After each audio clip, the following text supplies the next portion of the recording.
wish life could be as leisurely as this a little more often. How greedy of me.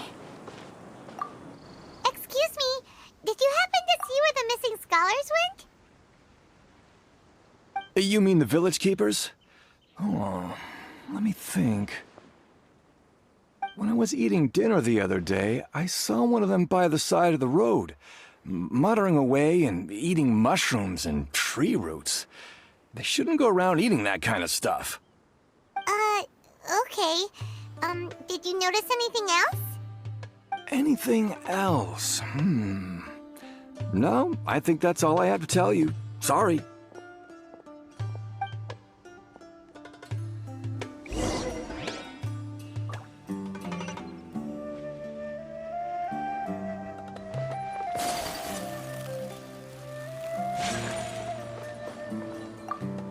The scholars that have gone missing.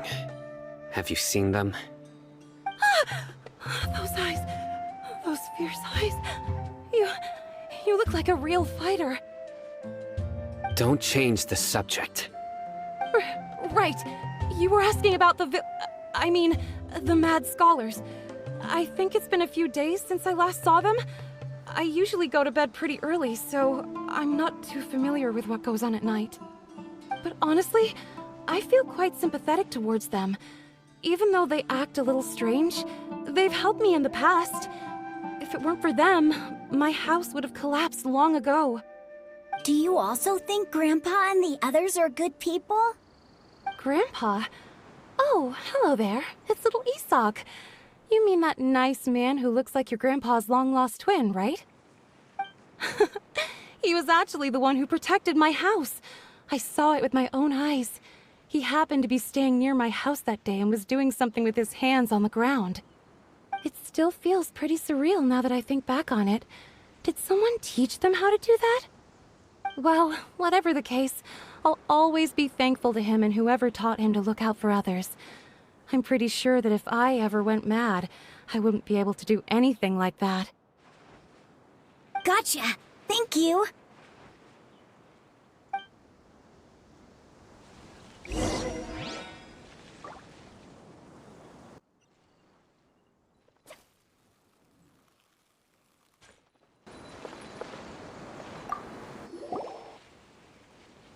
Sir, have you seen my grandpa recently?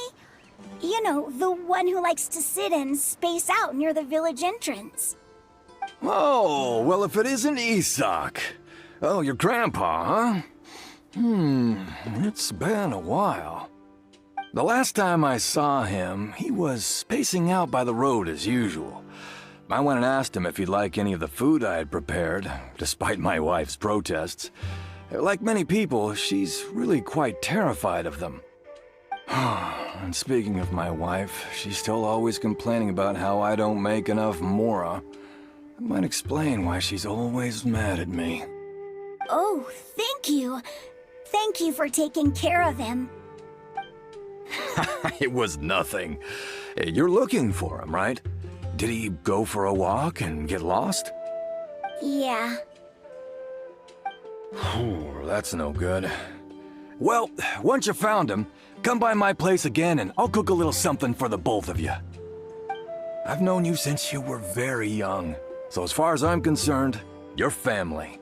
Please feel free to come by anytime. Wow, what a nice guy! Okay, thank you, sir. Huh? Don't say anything for now. Isak, stay here. Let's head over there. Stay quiet as you move.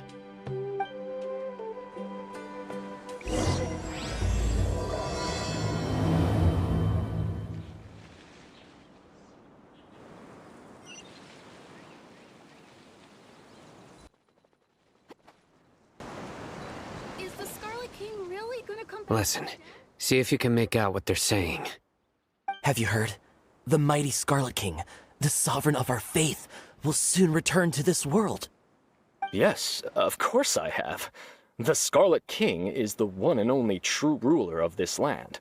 I've never believed in any other gods.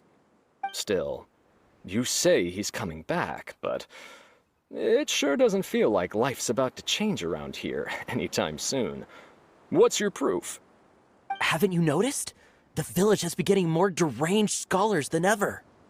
Delavar was saying that many people also went insane just before the fall of the Scarlet King civilization in ancient times. We don't quite know why, but it seems like there's some sort of connection between insanity and the Scarlet King. Isn't it a sign of the Scarlet King's power that all the mad scholars have disappeared? If you ask me, they must have been chosen as the final sacrifice for the Scarlet King's resurrection. Huh. Now that you say it, that does make some sense. Does this mean our lives are finally going to take a turn for the better? Exactly. Those city folks will get what's coming to them. Now, repeat everything you've just said from the very beginning.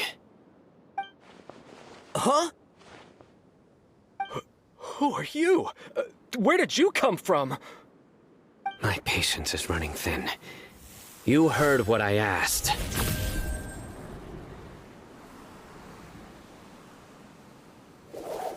Yeah, bro, this guy's something else. Just look at his eyes. One wrong move, and he's gonna flay us alive. Let's not get on his bad side, okay? I am no match for this guy. Oh, okay, good sir. What is it you would like to know?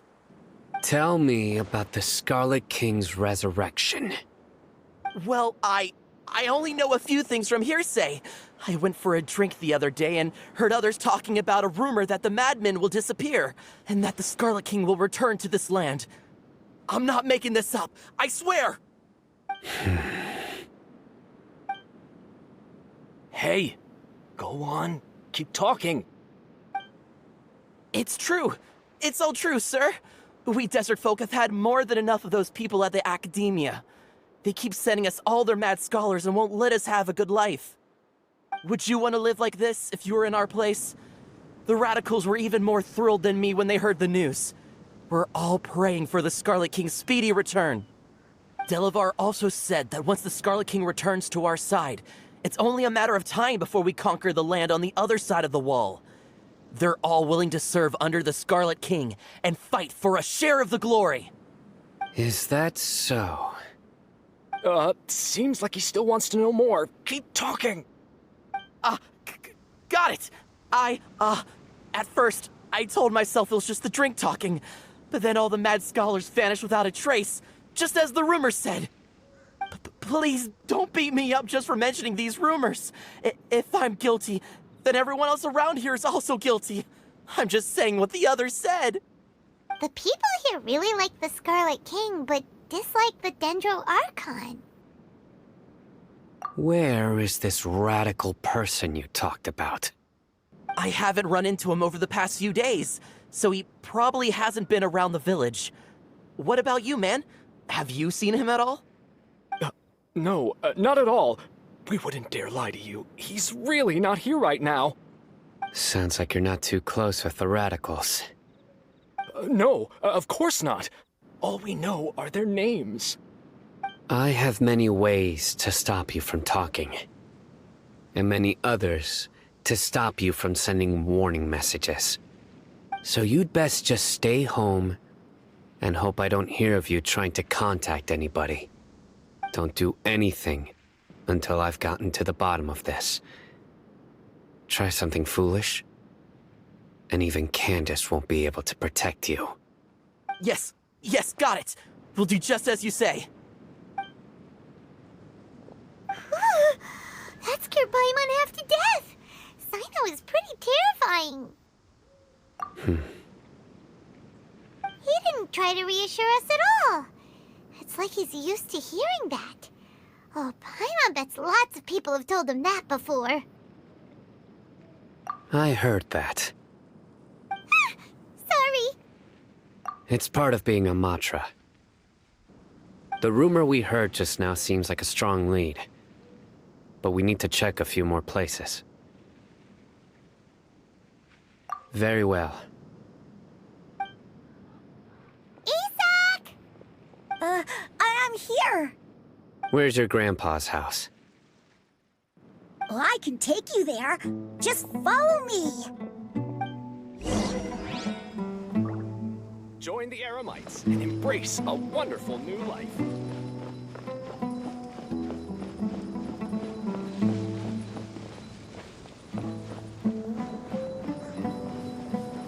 Grandpa? Oh, he likes to be alone. Sometimes he stares at the sky in a daze, and other times he just pokes at the ground with his fingers. Every now and then, he yells out at the top of his lungs, so a lot of people are really scared of him. But he's a good person, really. I know he is. I swear, he's just like my real grandpa.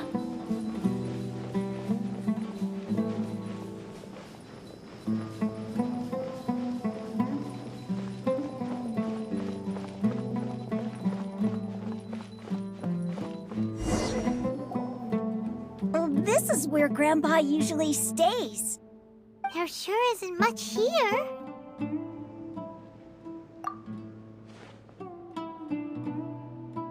No. Incense? Please don't say it's the same one as before. But are you okay? Are you getting dizzy or need to lie down? There's a scent that you can sense, but I can't. A certain traveler here once passed out from that smell. Thankfully, Tighnari saved the day. And then he gave us a long lecture to explain all about how it worked. So, you know Tighnari? Huh? You know him too? Are you two friends?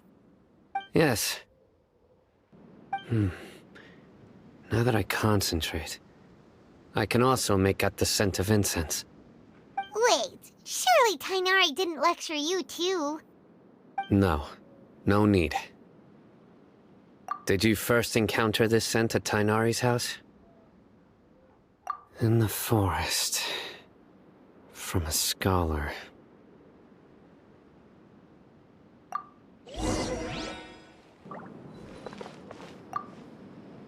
Oh, where did Grandpa go? Please come home, Grandpa.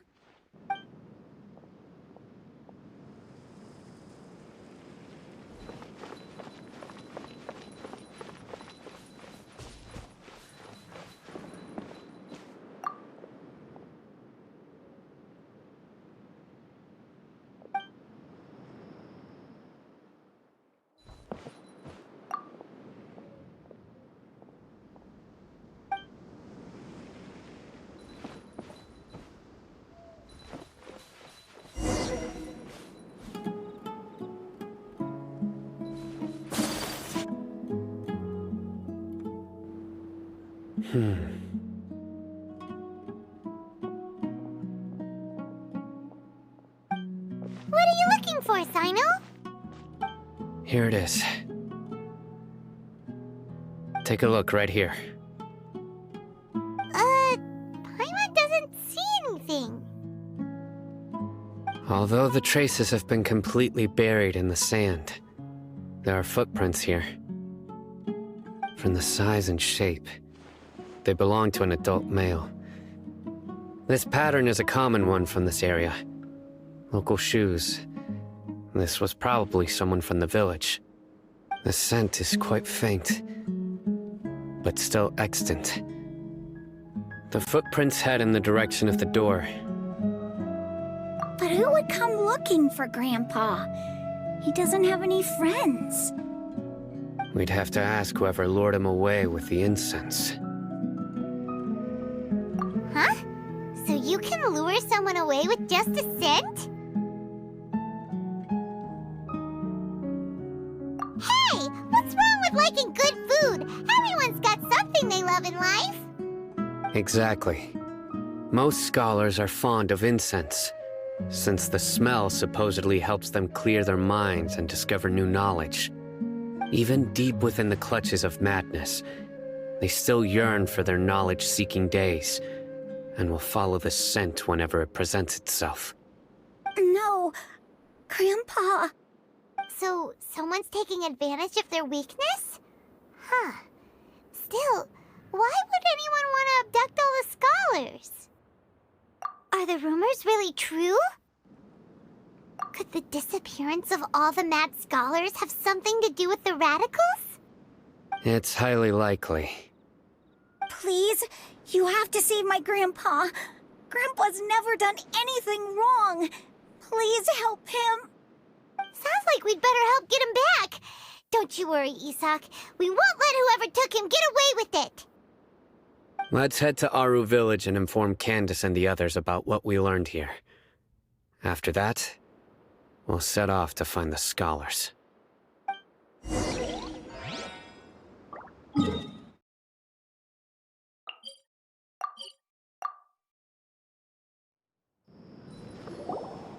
Right.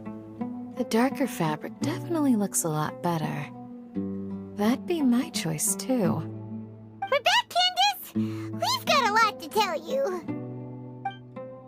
Ah, welcome back. Sounds like everyone's friends already. Oh, Dia's here too! You bet. So, everything goes smoothly?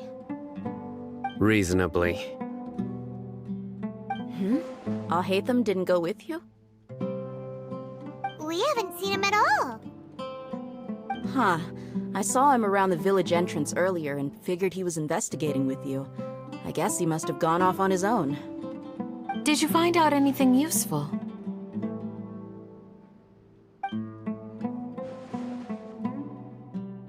I see. So someone used a kind of incense to lead the exiled scholars away from the village.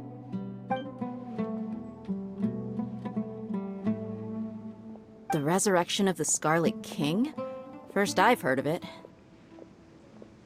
Far as I know, the kind of incense you just mentioned is only popular beyond the wall. Scholars are fond of it, but as you can see, there aren't many scholars still studying around these parts. No seller would be able to make a profit here. Not to mention, making incense is a labor-intensive process. You won't see anybody in the desert with the patience to make or sell something that requires that kind of effort. It seems someone from beyond the wall must have been supporting this. Makes sense. So what should we do then? Do we go back to the academia and search for leads there? If it was any other day, that would be your next logical step. But today, you've got me on your team, so you get an extra tip. Didn't you say that the villager got his news from the tavern? Well, I also like to drink at the tavern, so I know a thing or two about these radicals he mentioned. If Paimon remembers correctly, the leader of the radicals is some guy called Delavar. Ah, yeah. Delavar, the scar-riddled bandit, Engur, the wide-eyed butcher, and Jabari, the duck-tailed bearded crook. The whole lot of them are known around these parts.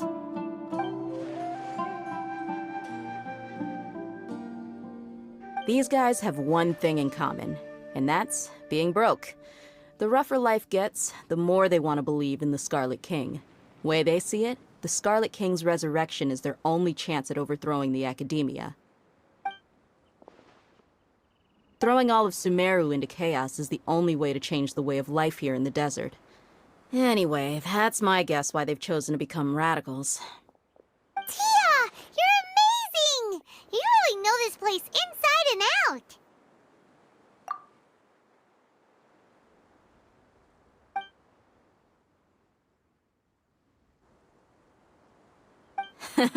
No merc can afford to slack off on gathering intelligence. Every mora I've spent in the tavern has been a valuable investment. Let's head out. Now hold on, you're staying right here, Sino. Why? Aru Village is not a big place. Outsiders stand out here like a sore thumb. I'd bet word about you has already gotten out. The desert is unforgiving, so the way of life here is also a lot tougher than on the outside of the wall. You survive on making connections out here. Compared to you, mercs like me are just third-rate amateurs. I've got no actual fighting skills to speak of. But that also makes it a whole lot easier for me to gain the locals' trust.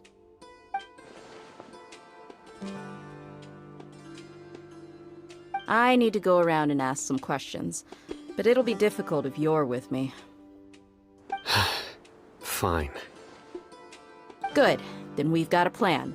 The Traveler and Paimon will go to Caravan Rebot with me, and we'll try our best to figure out where the mad scholars have been taken. Sino, you'll have to stay in the village and continue investigating on your own. All right, sounds like a plan.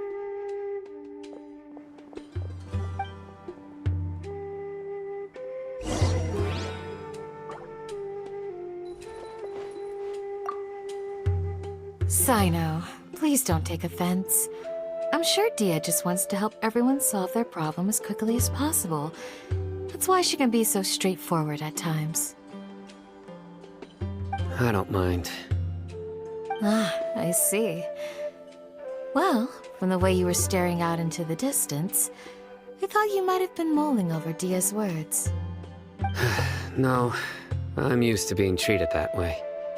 It's natural to fear strength. I take no objection to it.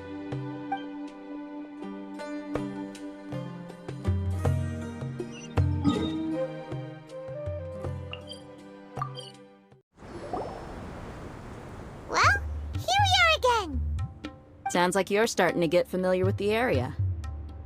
Paimon's amazed every time we see the wall of Samiel. How can a wall this tall even exist? It's almost unreal. I know what you mean. I had the same question every time I walked this way when I was a kid. Also, why is this high wall here?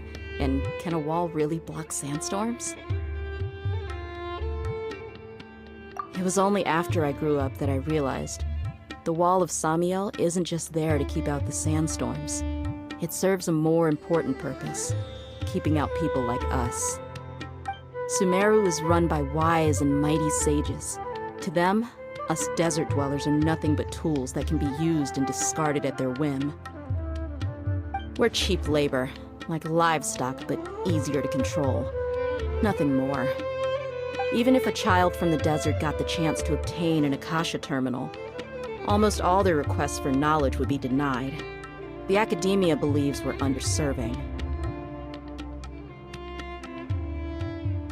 Geniuses like Sataria are 1 in a million. The other children never get a single chance to try and rewrite their fate, even though the academia knows very well that we're humans, just as they are.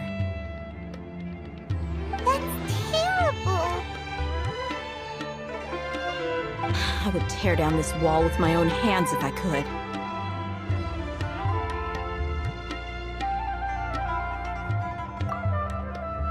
Hey, Dia. You're not thinking about doing anything scary, are you? No, not at all. This place just gets me thinking, that's all. Besides, we're here to procure information, aren't we? Yep, we gotta catch those... Shh. Caravan Rebot is crawling with people, so be careful what you say. We don't want anyone to find out what we're here for. Our mission started the moment we arrived here. Let's go check out the tavern. Maybe we'll find someone I know.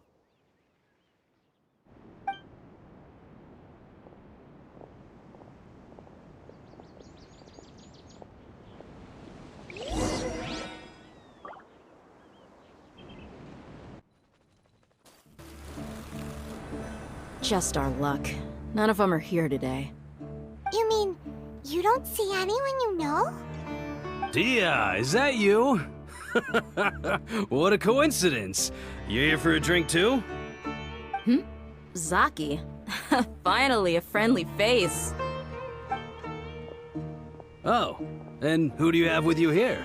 Guests from another land? Hello, hello. I'm Zaki. Dia's, how would you put it? Drinking buddy? We've had drinks together a few times. You could say we go back a ways. Anyway, as far as my friends here, they aren't too shabby, are they? You rarely see any Outlanders so friendly and respectful nowadays. Absolutely. Much better than those people on the other side of the wall. So, Dia, are you looking for someone? Yeah. Have you seen Engur, Delavar, or Jabari recently? Of course I have.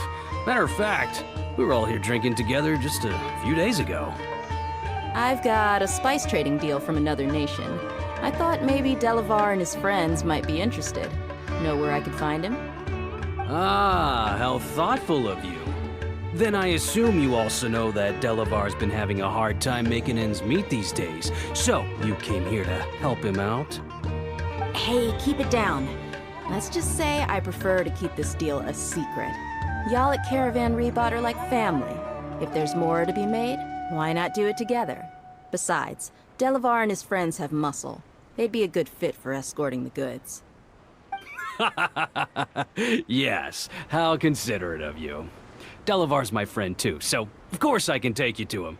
Come with me.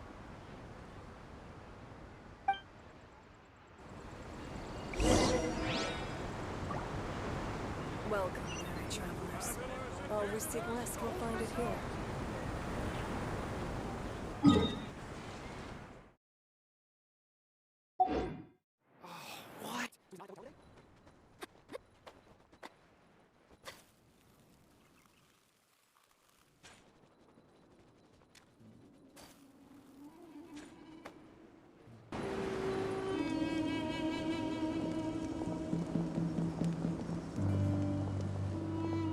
Are we there yet? Yep, this is the place. This place is practically deserted. What are they doing in a place like this?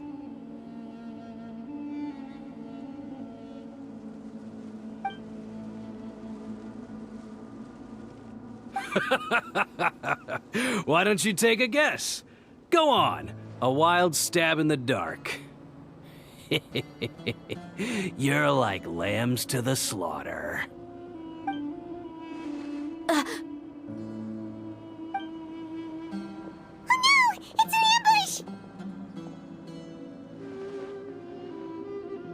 ambush! What's this all about, Zaki? Come on, Dia. You really think we didn't hear about what you said back in Aru village? The boys have kept a close eye on you from the moment you set foot there. Not only do I know that you're looking for Delavar, I also know that you've teamed up with people from the Academia to look for the missing scholars. So, you've been watching us from the very beginning? Uh-oh. Paimon knew leaving Sino behind was a mistake! And you left the strongest one in the village, didn't you? Who do you think you are? You really thought we'd fall for your little business deal nonsense? So you and Delavar have been partners all along. Dia, I guess it's only natural for a traveling mercenary like you to be out of the loop. Those of us who hang around the tavern have stronger bonds than you think. But you got one thing right. We're all looking forward to an uprising in Sumeru. There's nothing more we'd like to see than the desert folk overthrowing the Academia. If that's the case, then I'm sure Delavar wouldn't miss a second of it. I'll be honest with you. If it weren't for what you said in the village, your little monologue about the Wall of Samiel would have convinced me that you're one of us. Delavar. And Enger, you're here too, huh? Long time no see, Miss Mercenary. You should have known the traitors are what us followers of the Scarlet King despise the most. Dia, I thought that you, a fellow desert dweller, would understand that the Scarlet King is greater than the Dendro Archon. Little did I know, you don't deserve to join us. Yeah, gee, what a missed opportunity. Adopting radical views and kidnapping innocent scholars, all because of some baseless rumors. Anything else I'm missing out on? See? There you have it. Mercenaries are just a bunch of faithless scum with only one thing on their minds. Mora. Pathetic. You're all like a pack of street rats. You're not wrong. Mercenaries are driven by Mora, and my faith lies with whoever's paying me.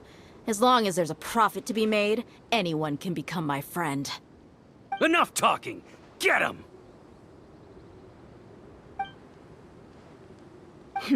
Just as I expected.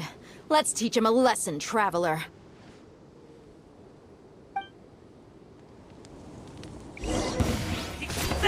Take flight! Impossible! How could you? So, what do you think about your meticulous network now, Zaki? How did you say it? It's only natural for a traveling mercenary like me to be out of the loop. I'm guessing your informant told you that I'm just an incompetent merc with no real fighting skills, correct?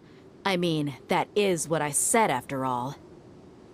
And of course you would believe everything he reported. The only thing you know about me is that I'm a mercenary, but you've never seen me in action. Even though you heard we went to handle monsters together, you believed that Candace was the only one doing all the real fighting. That so-called Flame Mane is just a fraud. She admitted it herself. She just uses her connections to gain the trust of others. That's what you thought, right? Ugh. You lied in the village because you figured that we'd have people watching you. And you were stupid enough to fall for it. I figured as much the first time we drank together. You all thought you were so smart. Pathetic. Okay, that should be all of them. Whoa! So you've been planning this since we were in Aru Village? No task can be done without preparation. I just happened to notice a couple suspicious-looking people while you were out investigating. Oh, but instead of catching them right away, you let them report back. Those two who were snooping around were just a couple small fries. If we want to get the real catch, we have to be patient and give it some time. Oh, you mean the funny name she mentioned back in Uncle Ampu's house? The wide-eyed butcher, scar-riddled bandit, Paimon can't remember them all. That's just a bunch of drunk talk. Engar and Delavar like to talk themselves up when they're drinking. Engar, the wide-eyed butcher, and Delavar, the scar-riddled bandit, are the nicknames they came up with for themselves. Alcohol has a way of making people share what they really think. So Engar and Delavar are always rambling in the tavern about how the Scarlet King is a superior deity. What about Zaki? He's just a numbskull who fell right into our trap. Zaki was probably the best hidden of them all. My initial plan was to find Delavar first, and then try to track him down.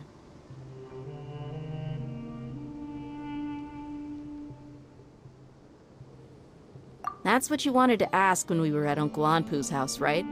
Jabari is one of the villagers you talked to. You know, the one who wanted to treat Isak and his grandpa to some food. Wait, so he's a radical too? No, he isn't. I just needed to tack on a random villager name to make the eavesdropper think that I was making some wild guesses based on my impressions. Wow, what a genius idea! Well, that's an expert mercenary for ya. Ah, you're too kind. It was straight from the usual playbook, if I'm honest. So, that thing you were saying before, is it really true? About what?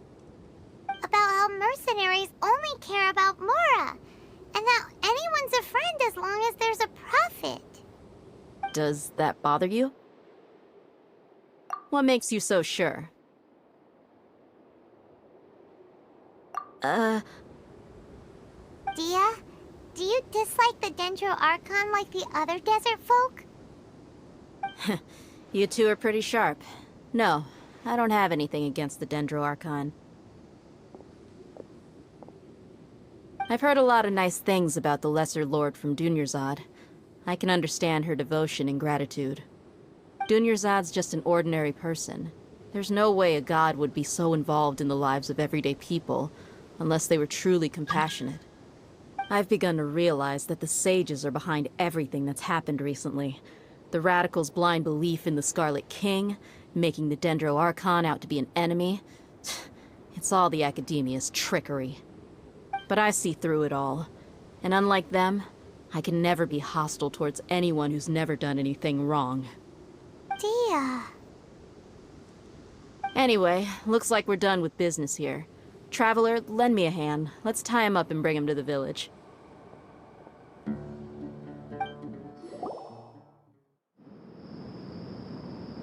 This should be all of them.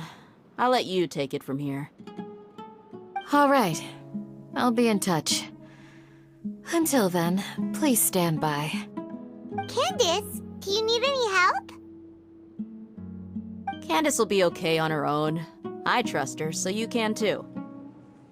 She's been guarding Aru village for quite some time now. If anyone is qualified to question the offenders, it's her. While I'm questioning them, why don't you pass some time by exploring the area? I'll meet you back here tomorrow morning, Traveler. As for these idiots, let's just hope they live to see another day.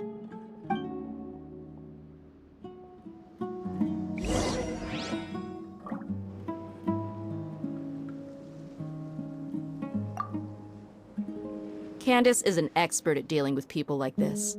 All we have to do is wait for her word.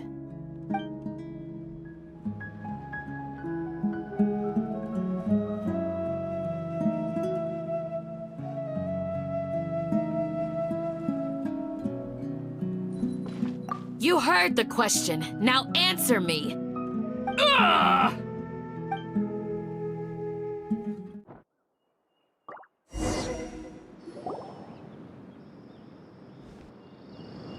Hey, Dia!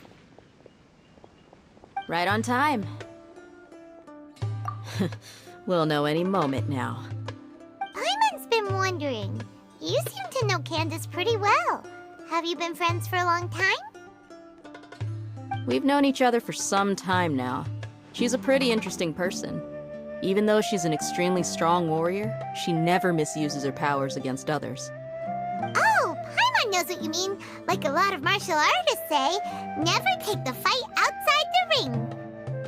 Yep, I guess you can put it that way. It takes strong convictions to be as dedicated as she is, and shoulder that kind of responsibility. Us mercs, on the other hand, we pretty much live from one day to the next. Well, Paimon thinks you're great, too. Really? Thanks for that.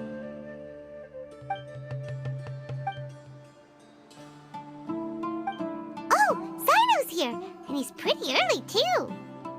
Yes. I was here yesterday to help out a little. To help out?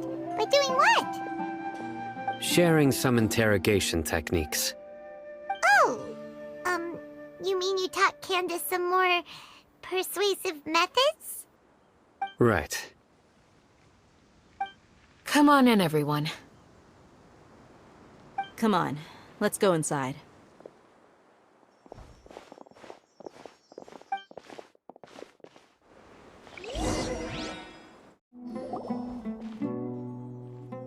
Candace, where? Whoa, you look furious. Do I? Huh. What gave it away? Oh, there's no mask that can hide true bloodlust. Cover up your eyes, and it'll still show itself at the corners of your mouth. Perhaps I need to work on my composure. Still, it's perfectly understandable why I'm angry. I'm sure everyone present would agree. Yes, ma'am. Please, don't beat us anymore. We're gonna die. Well, looks like Sino taught her well. You fear death yourselves, yet you do not hesitate to place the lives of others at risk. The absurdity is mind-boggling. The ones you call mad scholars are known to us as the Village Keepers. They are vital members of our community, and some even count them as family. You come here, to my village, and you treat my people as nothing more than stepping stones towards your goal. Tell me, what would you do to you in my position? Mercy! Please have mercy! You've made your bed. We may both be desert dwellers, but there is one thing that I understand better than you. The resurrection of the Scarlet King will only result in war. And war serves no one. The people of Aru Village care little about which god is in power. Life may be tough and tiring, but we wish to preserve our way of life. A war would only cause us to lose all that we have. And that is not a responsibility that you can afford to shoulder. We understand. We're sorry! I'll tell you everything I know, please. Just let us go. I'm listening. You might not believe this, but it wasn't us who came up with this idea. Someone was spreading rumors in the tavern. That's how we ended up hearing about the Scarlet King's resurrection. Some mystery man told us that mad scholars will make the perfect sacrifice to usher in the Scarlet King's resurrection. They give their lives, and we can get anything we wish for. They're called village keepers. Slip up again, and you'll regret it. Yes, sorry. It was all that mystery man's doing. He told us to spread word about the Scarlet King's resurrection and talked us into helping him. In return, he said he'll help facilitate the resurrection process. I'm not sure. That's one. Huh? One what? Strike. You get a total of 3. Then, you die by my hand. Wait, I'm telling the truth. We don't know anything. It was all him. 2. He got us to lure them out of their houses in the night with some kind of incense. We take them to a junction outside the village. Then the mystery guy takes them from there. You gotta believe me, please. I'm telling the truth, I swear. Just ask them if you don't believe me. That was indeed the truth. Traveler, go on.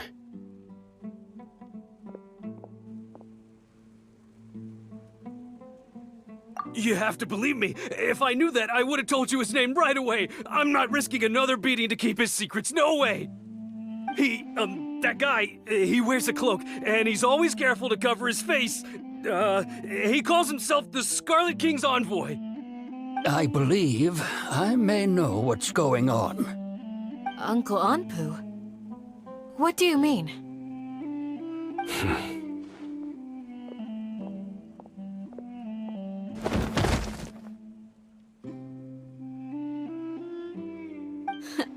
Smooth.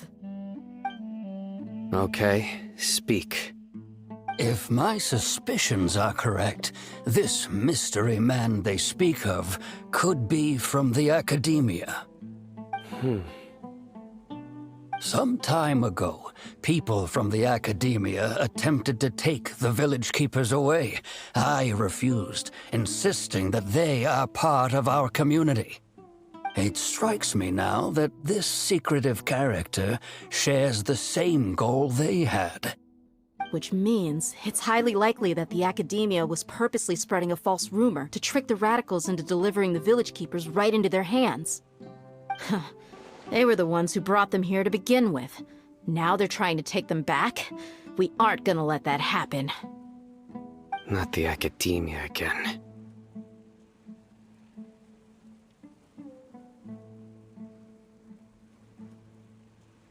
Just as I thought. But what could they want with the village keepers? People are nothing but tools in the eyes of the academia. A change in their plans likely means they found another way to exploit the scholars. Regardless, our top priority now is locating the village keepers. You're right. Isak is still waiting for news on his grandpa. Time to go. Let's leave the village and try to track them down. Yes. Pack up and get ready to leave. You got it. Candace, I'll let you deal with the radicals. Leave everything outside the village to us. All right. Let's meet back here once everyone's ready.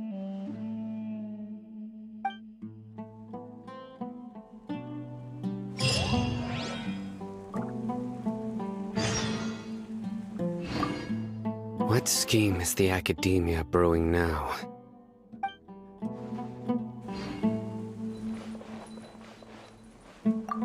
You look worried. Thinking about the village keepers? Yes. I'd look for them myself if I could. As members of our village, each one of them is very important to me. You have a strong sense of belonging here. I guess I'm the opposite. Mercs are stray dogs, wherever they go. Dia, don't say that. You can be a part of this community too. Thanks. I'll let you know when I feel like joining.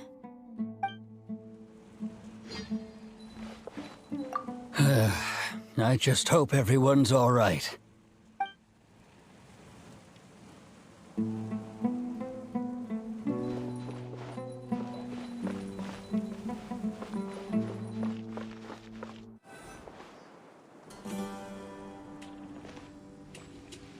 Let's get some food in us and then we'll... Whoa!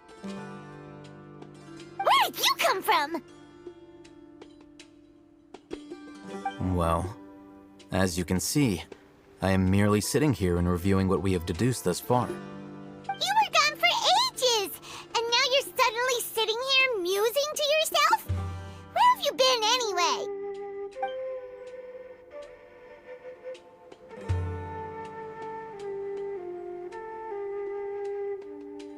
Hey, what's with the silence? You never think things through before asking questions. I'm giving you some time to make up for that. Paimon's so mad! Paimon's gonna give you an ugly nickname!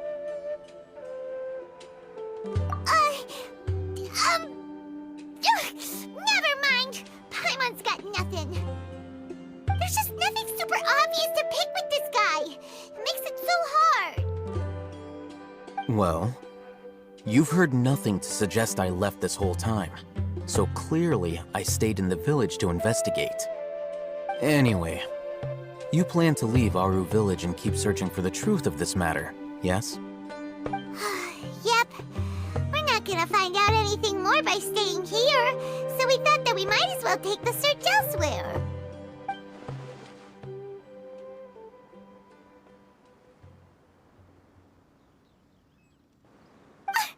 Enough with the silent treatment!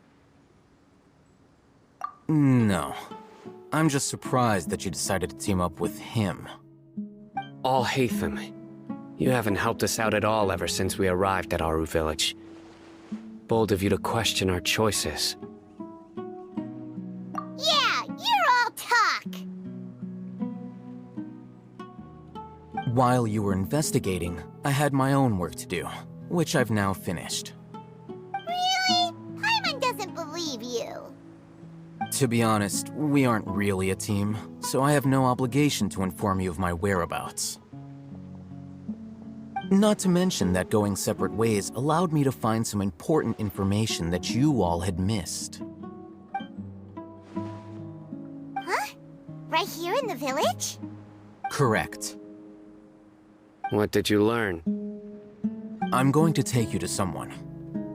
But before that, you need to understand where she's coming from. What does that mean? How do you think the residents of Aru village feel about what we're doing?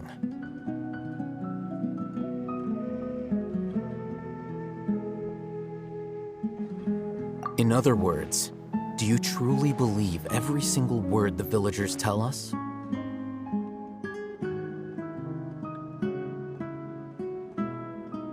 You mean some of them lied to us? Hiding the truth does not necessarily equate to lying. Again, these people have their reasons. Remember what Gandis said? Most people in Aru village don't necessarily care which deity is in charge of Sumeru. That's because whether the Scarlet King or the Dendro Archon has power is of little significance to them. By contrast, the perils of their daily lives are ever-present concerns. They won't simply share everything they know with you without good reason. That's why you believed there was no further information to be found in this village. Glad you're following along. Among those you have talked to, there's someone who was consciously keeping you out of the loop. In fact, she's been observing your every move since you arrived. The reason being, to someone who only wants to live their life in peace, any external factors introduce unpredictability into the equation. Those eyes. Those fierce eyes. You look like a real fighter. Don't change the subject. It's quite obvious that she's intimidated by Sino's authority and strength. Right. You were asking about the mad scholars. She corrected herself mid-sentence because she's aware that there are Scarlet King fanatics in the village. If she sounds too friendly towards the village keepers, she could easily make herself the Radicals' next target. I think it's been a few days since I last saw them. I usually go to bed pretty early, so I'm not too familiar with what goes on at night. Remember? She made a point of denying her involvement in anything that occurs at night. But honestly, I feel quite sympathetic towards them. Even though they act a little strange, they've helped me in the past. If it weren't for them, my house would have collapsed long ago. After speaking to the village chief, it became clear that the village keepers had protected Aru village at night. In other words, the young miss was very much awake during that time. Then why would she lie? By getting involved with an outsider, she risks drawing unwanted attention to herself. As for why she might be so wary about all this, maybe you should ask her. I'll pass on this one. You said that she is afraid of me. If so, it's best if I stay out of this. We're on it!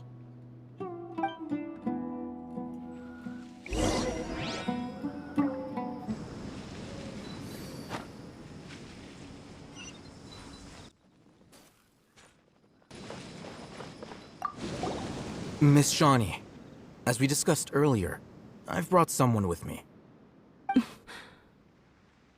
Mr. Alhaitham, I'm aware of where you stand, but how can I make sure that your friends think the same as you? Huh? What do you mean? We need to clarify our stance or something? Go ahead and talk to her. You'll get the answers you want. Go on. Earn her trust. Is it really that simple? May I call you Traveler? Hi, Traveler. I want to ask you something. Do you think the resurrection of the Scarlet King can truly change Sumeru for the better? Why's that? That's very similar to what Miss Candace says. I know you two are friends. That's why I'm willing to talk to you, even though I do have some reservations. Before, I wouldn't even have the courage to ask something like this. Traveler, do you believe our lives will get better?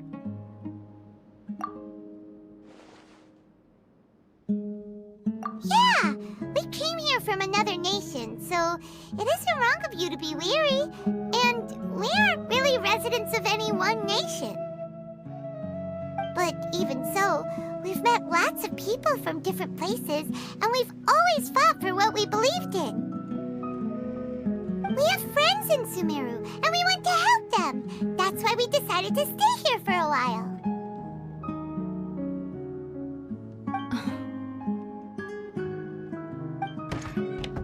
I want to trust you.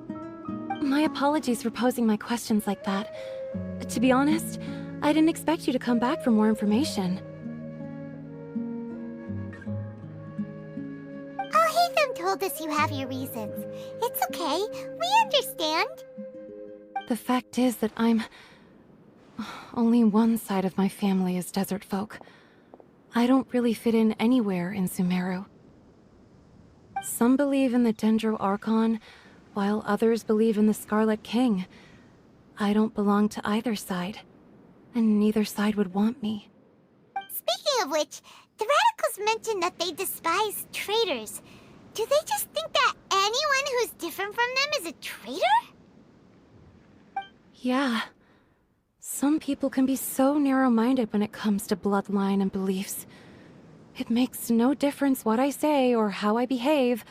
I'll always be suspected of having ulterior motives. Slowly, I just stopped talking to people. I pretended not to hear or see anything. All I want is to live my life in peace. And then it happened. The village keepers who had helped me disappeared with no explanation, and I didn't dare breathe a word about it to anyone. Until now. You can tell them. I'm sure he'll keep your secret. All right. I'll tell you what I told Al-Haytham. I actually have a sharper sense of hearing than most.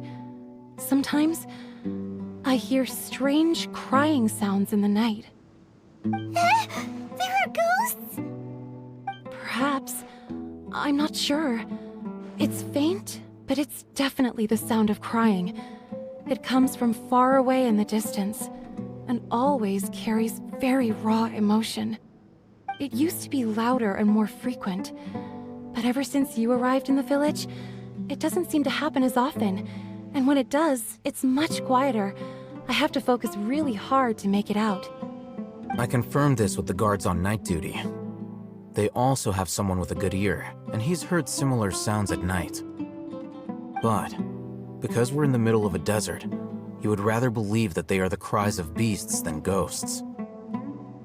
There's really nothing around these parts, except for an old hospital not far from the village. I think they used to use it for treating Elazar, but it's been abandoned for years. Yeah, let's go!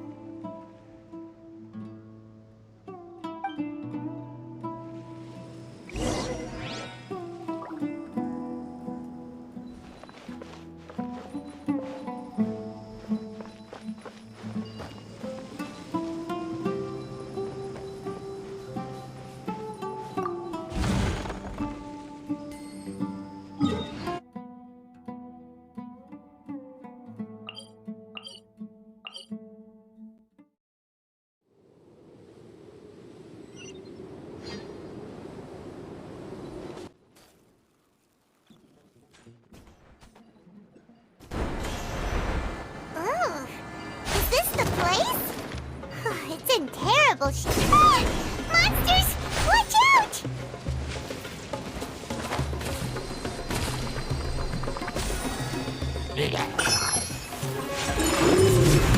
Sakura swirl! Rain outlines your fate. No, my soul! They were easier to deal with than Paimon had expected. Super strong bandits? Or monsters taller than buildings dropping out of the sky? Or, something like that. He looks super serious. We gotta stay on our A game too. This is the one.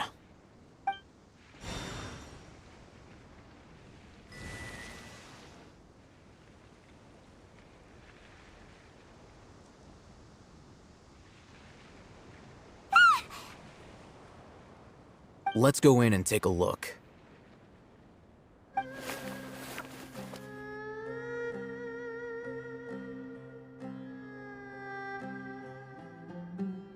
Hey, Haytham, we haven't found squat.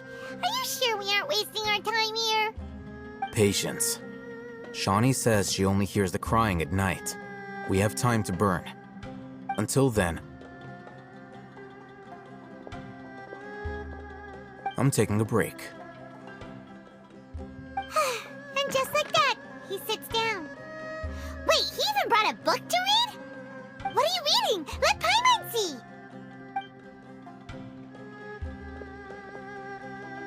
Okay, sure. Huh?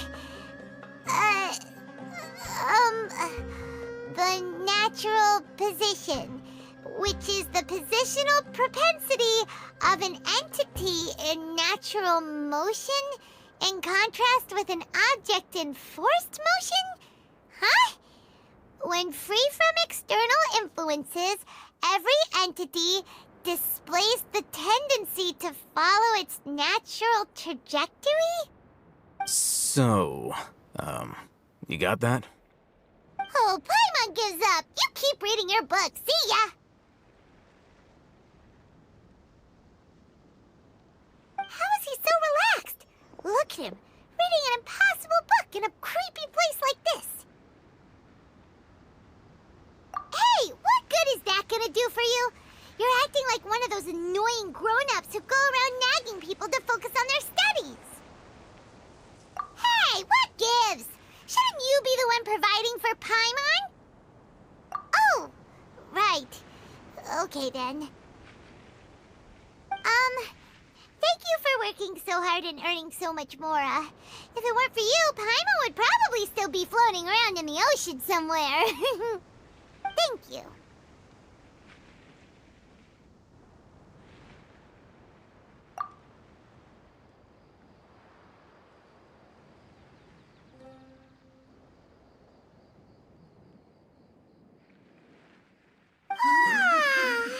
Paimon's getting so sleepy. Huh? What was that sound? There it is. It's coming from that direction.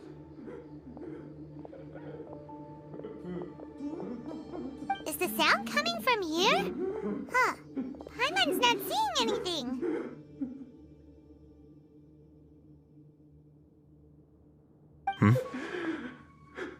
It's from below. But there's no way we can get down there. Something is off about the interior here.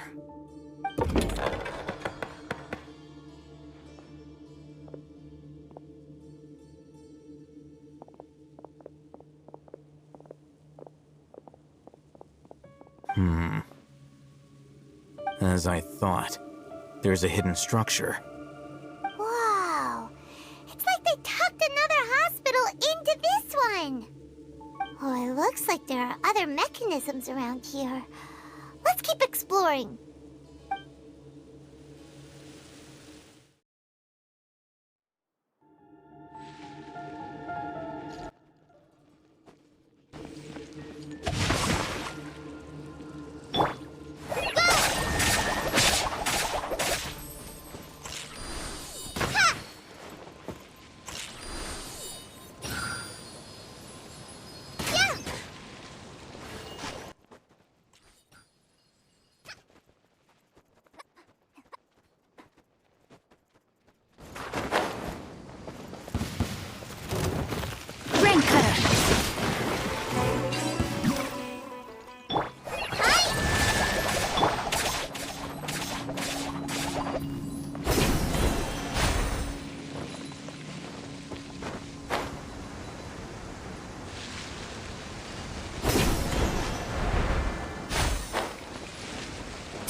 My sword!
Look!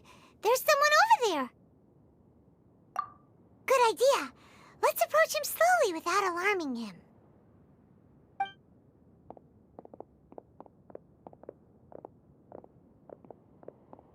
Wait.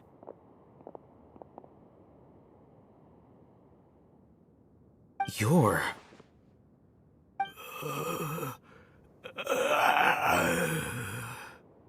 He can't speak, and his eyes are unfocused. But he looks too young to be anyone's grandfather. Also, why is he the only one here?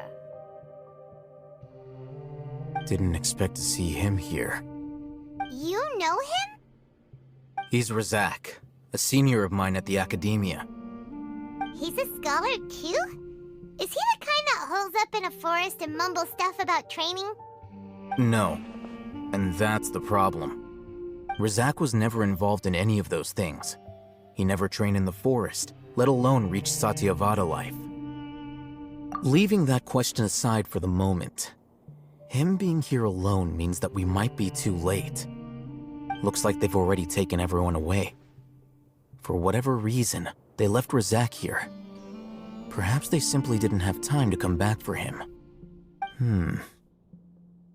There are drag marks on the ground. They're clearer by the doorway. Someone was forcefully drawing a cart that was loaded with something heavy. Loaded with people? That is one possibility. It looks like they were in a hurry, as if they were afraid of being caught. In their haste, they failed to notice Razak hiding in a corner.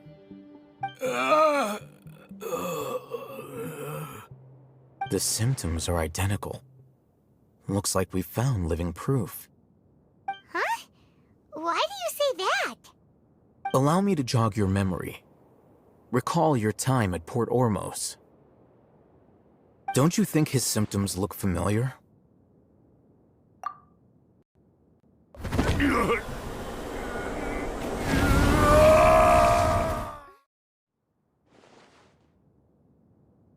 Oh, now that you mention it, they're acting the same way. Correct. The Academia is behind all of this. It isn't difficult to deduce their rationale. First, the Academia spread a false rumor of the Scarlet King's resurrection, emphasizing the role of the village keepers, the mad scholars who were exiled to Aru village.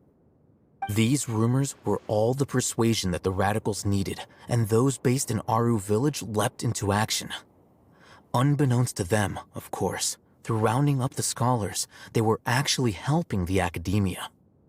As well as being able to exploit the radicals for their own ends, this scheme has one further advantage to the Academia. All the risks and responsibilities are offloaded onto the Scarlet King's followers. Life for the desert dwellers has been brutal ever since the Scarlet King's death all those years ago. Beneath the surface, feelings of desperation are widespread. Many would give everything they have for the prospect of something better. Anyone looking to exploit that for their own ends simply needs to make a few empty promises. Even if complications arise, people will see that those involved are all followers of the Scarlet King and look for no further explanation than differences of belief. A deep-seated mistrust of the desert and everyone in it by the rest of Sumeru will make sure of that. The notion of an Academia plot wouldn't even cross their minds. It may seem like a simple strategy, but it is able to work wonders under Sumeru's current circumstances. Oh, that makes a lot of sense. It's in line with the village chief's theory, too. But there's still one very important question. Wasn't it the Academia that brought the scholars to Aru village in the first place? Why does it want them back now? Throughout this process, one thing has changed: the scholars' identity. First, they were scholars. Then, they became lunatics. After that, they were exiles. And finally, they become missing persons. An exile is still patently a living, breathing human being. But when someone becomes a missing person, that is brought into question. If you can't find someone, you have no way of knowing what exactly happened to them. That makes missing people an ideal resource. Resource? For what exactly? One possibility is that the information in their brains could be extracted into knowledge capsules. Extracted? You mean canned knowledge comes from people's brains? With the technology of the Sumeru Academia, it's entirely possible. Perhaps the process caused them great suffering, which is why they cry out in the dead of night when no one is watching them. So, the human brain... Nope, nah, Paimon doesn't want to think I'm the Academia scribe, after all. I'm familiar with their projects. Anyway, judging by Razak's state, the contents of a divine knowledge capsule were extracted from his mind, but something went wrong in the process. Or perhaps his curiosity got the better of him, and he used such a capsule for himself. Hyman's a little confused. Can they just use anyone's brain?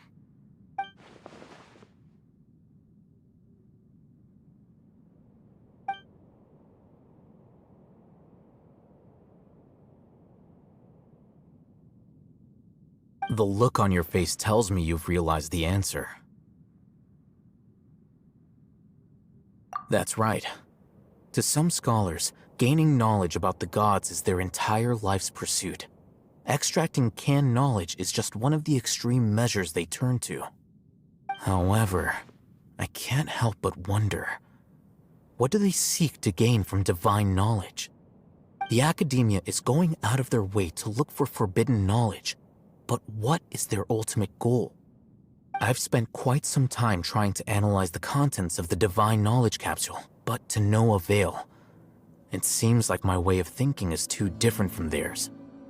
You mean you're not even slightly interested in getting your hands on this forbidden stuff? All scholars seek to expand the horizons of knowledge, but I'm not particularly interested in gods, so I don't share their degree of zealotry. Extracting information from people as if they were lifeless objects? If this is the direction of academic progress, then the Academia may as well shut its doors. Sounds like you're really against all this. Of course. The Academia's actions run contrary to their rules. Whether it be academics or knowledge, everything has its boundaries. If those lines are crossed, the rules and order that govern everything in the world will be destroyed. This matter needs to be corrected, just like fixing a typo in a book. Wait, didn't you step in to help because you felt sympathy for those poor people? Not to be callous, but no. My criteria are a little more restrictive than that. There is no shortage of suffering in Sumeru, and the same can be said for the rest of Teyvat as well.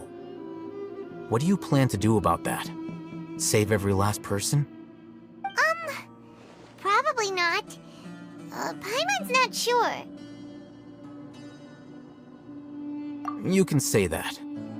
Simply put, I don't blindly place my faith into strength or heroism. I do what I want.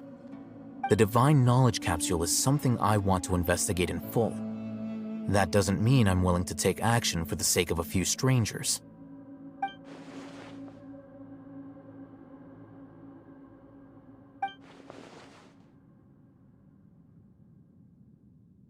Paimon's been wanting to say this for a while.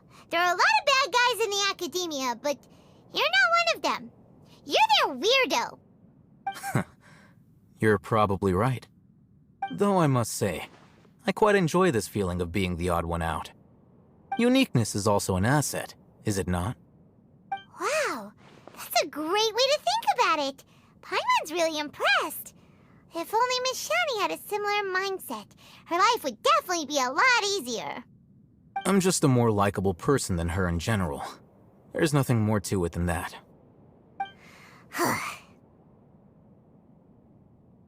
He won't last long if we leave him here. Let's take him with us. We'll work out our next step after we return to Aru village.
You must be tired.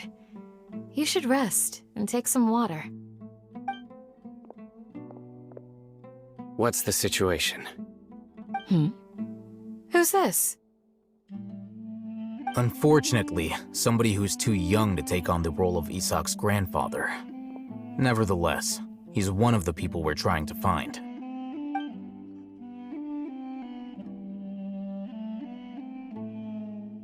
So, at one point in time, the abandoned Elazar Hospital served as the Academia's site for extracting divine cant knowledge.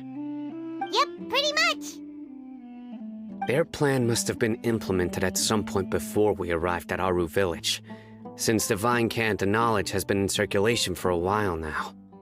Yet, they fled once we were headed to the village, almost as if they knew we were on their trail. Why is that? Yeah, why is that? We may have a mole in our midst. One of us could be secretly revealing our whereabouts to the Academia. Huh? Are our friendships that shallow? Looks like none of you have realized wherein lies the issue. Sino, you're the reason why they can predict our movements. Wait, what's that supposed to mean? Choose your next words very carefully. It is simply a logical inference. I have my reasons. So what you're saying is, Sino's the mole. Interesting. And here I thought you were the most suspicious one, Alhaitham, since you were always acting alone. I know. You have a point. But I realized something as we were returning from the hospital. Sino isn't like any of us. What are you trying to say? Do you still remember who you are, General Mahamatra?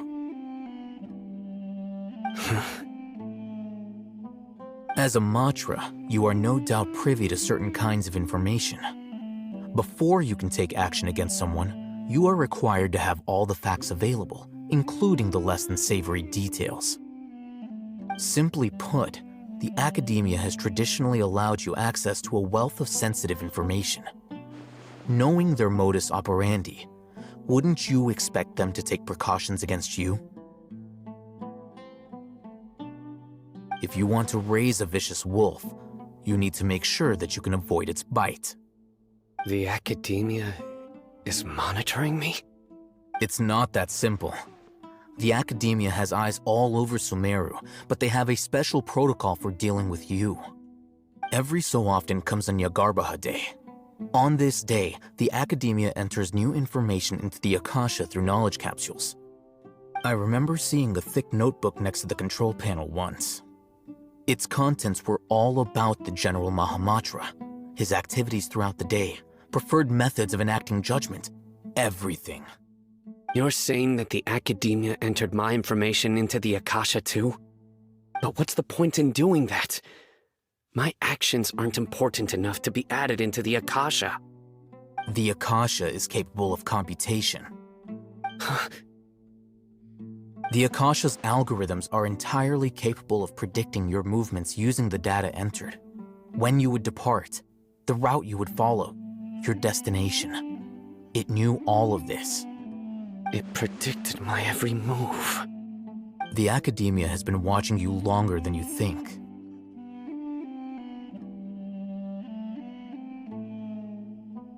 So that's how it is. Sino adheres to his principles so strongly that he's actually a thorn in their side. Tenacity of will and steadfast faith are worthless to the Academia. They need scholars who are easily pliable and mindlessly go after anything they can profit from. Sino, don't take it to heart. This just proves how much of a trustworthy ally you are. They escaped because of me. Don't blame yourself. It's not like any of us would have known. I have an idea. If they predicted my movements, then I might be able to guess where they went. Whoa, you bounced back fast. There is always an opportunity for safety after danger passes.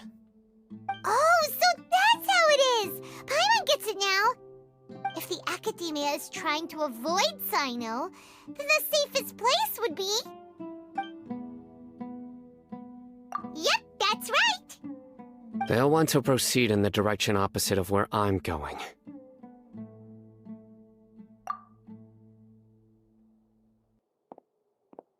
I must go.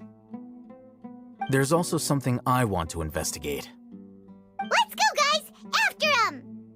Please, wait! I want to go too! You want to go too? If so, you have to promise you'll stay safe. I want to find Grandpa.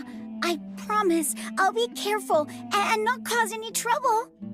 Everyone, I leave him in your hands. Yay! Let's go! Remember to pack some food with you! Paimon feels like we're missing someone, though.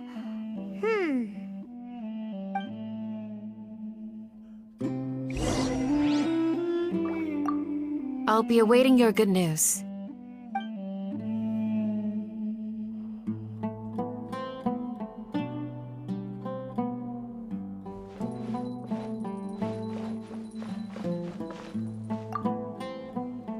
Please, stay safe, everyone.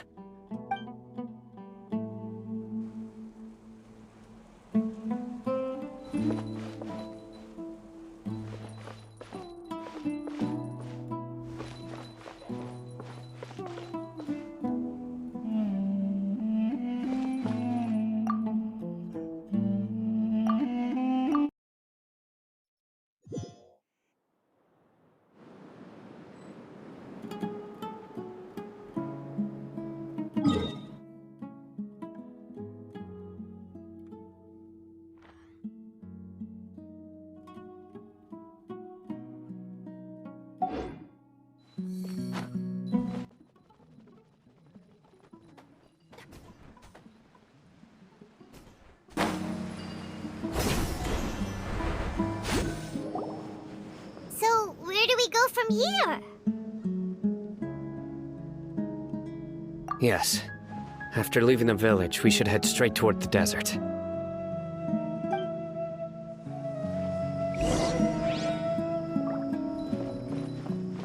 I know the desert like the back of my hand. Is that because you play here a lot? Yep. One time, Grandpa almost got lost in the desert, but I was the one who brought him back.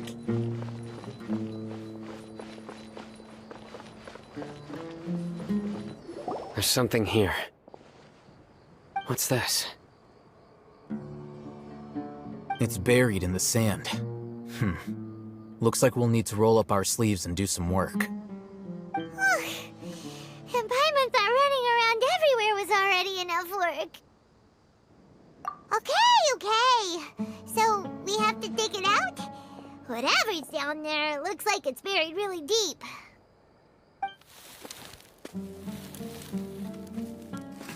These are likely fragments of an Academia-developed device, something akin to a headset. Looks like there were more than one village keeper. They must have been escorted this way because there are device fragments scattered around here. Let's split up and search the area. Chances are that we'll find other things nearby.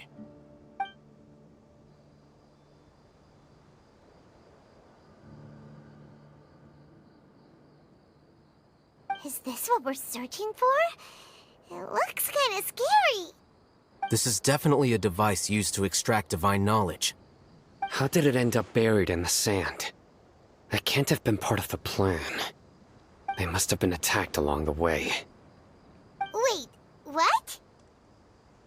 Grandpa, I hope you're okay. Don't worry, your grandpa's gonna be fine. Razak didn't display any signs of starvation or dehydration, which means that they left fairly recently. We should be able to catch up. One more thing. Given that the device had been entirely covered by sand, I believe the attack must have happened prior to the sandstorm. Let's keep going. They can't have gone far.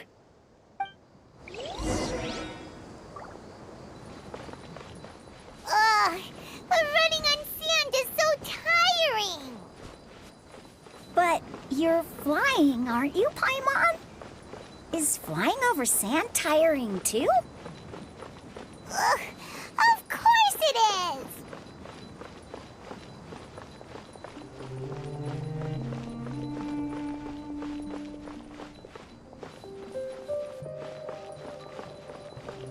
Voices, over there. It sounds like an argument. Whoa, you have really good ears. Don't get any closer. They'll notice us. Dia's talking with the Eremites? Very interesting. Let's listen in. If you had informed me sooner, there'd be plenty of room for us to... You're one of us. We would never lie. Scholars. You don't know as much as I do. Need me to... I knew it. That's our Dia. Dia? Why would you... Dia! Hey, what are you doing? Huh? Didn't you say you'd help me find Grandpa? Why are you on their side? Well, look who's here. Ain't that something? This complicates things. You've betrayed Aru village? So, this is the great General Mahamatra. Dear, you'd be better off as my assistant than hanging around with this motley crew. Seen for yourself. I have the means and methods, and my ideals are far more admirable than theirs. I'm not the type that's easily swayed, Raman. You of all people should know that. Wait, what's going on, Dia? Whose side are you on here? Shut it, Paimon. It doesn't matter. Whichever side you pick, nothing could deter us from the grand mission of resurrecting the Scarlet King. Once our Lord of Old returns to this land, we will have a new beginning. Face the facts, Raman. It's not gonna happen. You should understand that more than anyone. Have all your years as a merc taught you nothing about placing hopes in a ruler? I'm a desert dweller and a proud follower of the Scarlet King. Whether I live by the edge of the sword or in peaceful comfort, my soul will always carry this conviction. It's not too late yet. The village mad scholars aren't gonna bring the Scarlet King back to life. You don't understand, my dear lady. Pursuing our faith is our purpose in life. Even if the chance of success is 1 in a million, we must be willing to give everything we have. Even if it'll expose you to the academia? Even if they end up disbanding the Eremites? Your Eremites, which you've worked so hard for all these years? Yes. We've waited a long time for this day to come. The sun and the moon no longer shine here. All you see now is cracks in this desiccated land. But fate has finally dealt me a hand to play against the Academia. With these scholars in our custody, we'll stomp the Academia's forces and fight our way beyond the wall of Samiel. Ridiculous. Think about it. The Academia controls the entirety of Sumeru. Your powers are negligible in comparison. If you still don't believe me, then try asking these 2 men. They're also against the Academia, but neither of them are as arrogant as you are. They look more like pawns of the Academia to me. Why would I listen to anything the people of Greater Lord Rukkhadevada have to say? Filthy traitors. Your god abandoned all honor and betrayed the Scarlet King.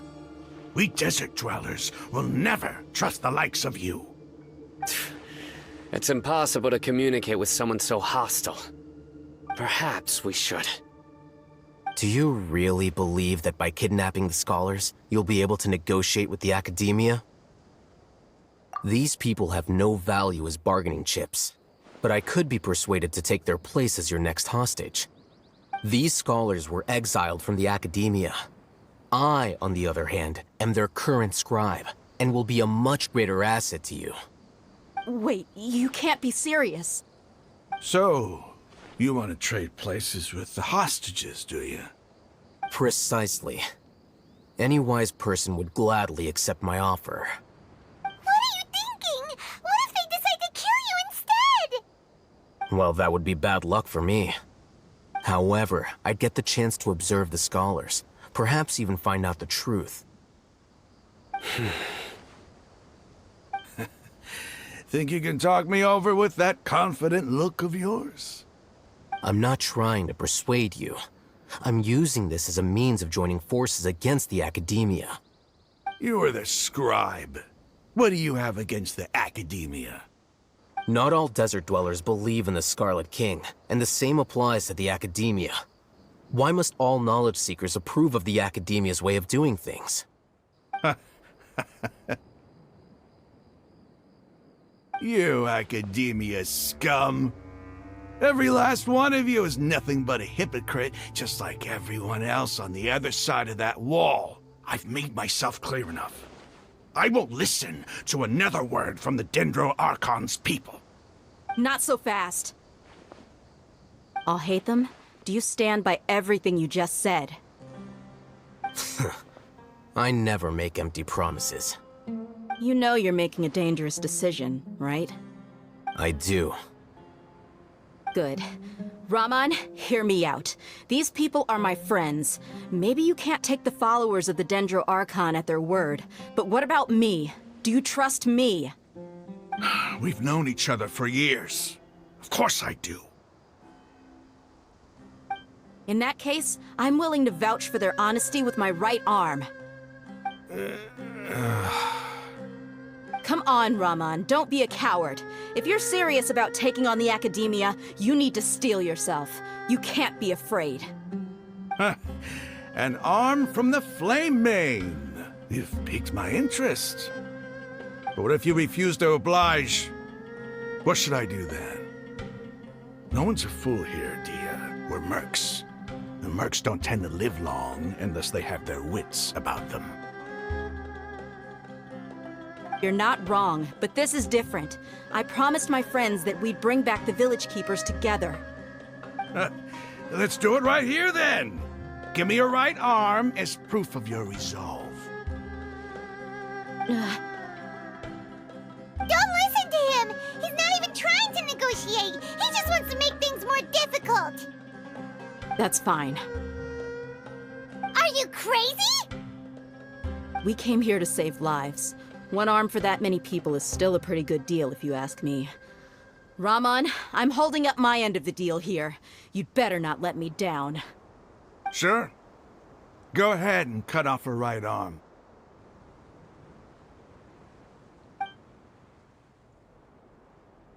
No! Dia! What are you gonna do? Think of something!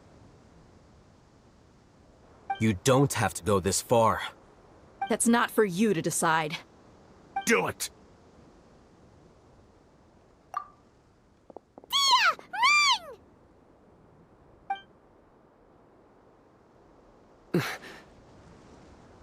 Run!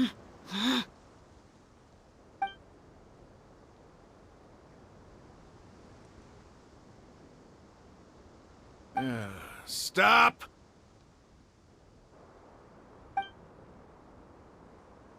What's wrong? Can't do it? Flame Mane, you and I are both desert folk. Cutting off your arm is no different than cutting off my own fingers. Where's the sense in cutting my own kin to pieces? You've shown me that you're serious. Go on now, take your friends and leave. Meet me in the desert at noon tomorrow.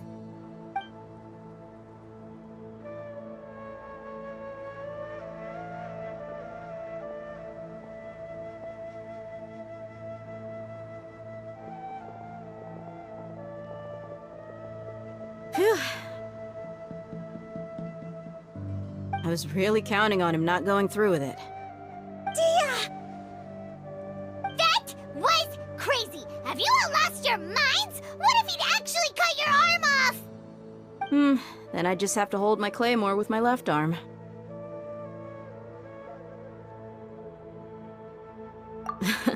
Okay, I'm sorry. But sometimes when you're out on a limb, you gotta double down to seal the deal, you know? Don't ever make a promise like that again. I can deal with the likes of them. If it came down to it, you would not lose to them either. I don't doubt it, Sino. But this is about more than me and them. There's a lot more where they came from. Even if we got rid of one bunch of radicals, there are others out there. Wiping them out would do more harm than good. As you wish. I'm sorry, Dia. I should have stayed put and listened. I should have trusted you. It's okay. I promised you I'd help find your grandpa, so I'll do whatever it takes. Whatever it takes? You just might be scholar material. Huh? Are you serious? The Eremites once said that I was a lunatic. Perhaps a little madness is essential to be successful in research.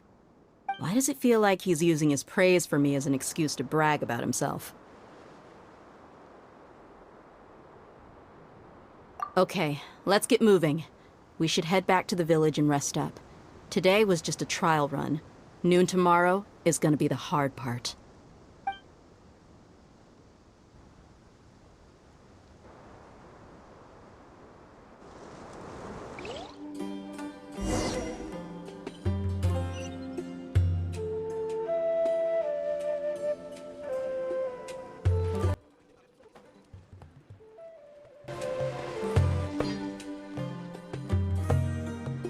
You're all here so early. Looks like we have everyone here. Isak, are you sure you want to come with us? I'll watch from a safe distance. Dia, I want to be there to bring Grandpa home. Okay, let's go then. Dia, wait. What's the matter? I heard that you were quite reckless yesterday. No more of that today, understood? Or I'll be very upset with you. Fine.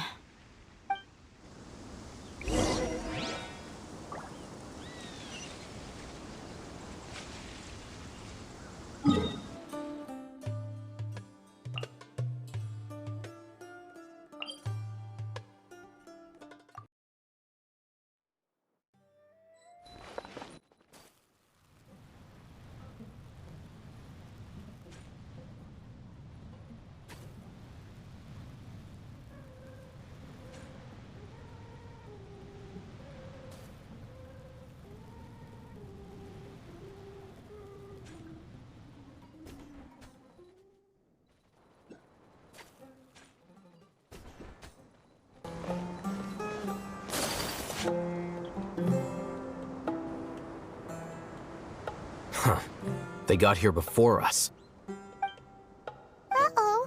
Is it because Paimon overslept by 5 minutes and held everyone up? Is everything ready?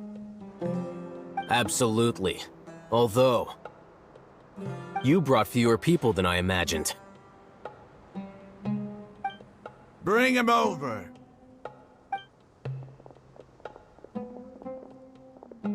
Grandpa! Why is there only one of them? Rahman, I've always thought of you as a man of his word. What's this about? It's a one-for-one exchange. Sounds fair, don't you think? And let me put it this way. Agreeing to any kind of deal with the Dendro Archon's people is already a huge compromise on my part. Don't you think you've asked enough?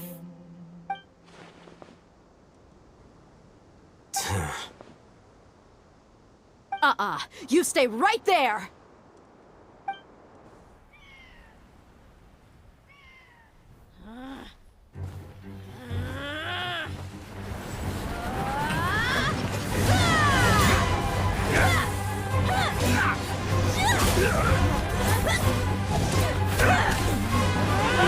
Playmate! What do you think you're doing? Grandpa! Don't you see this blade here? You coward!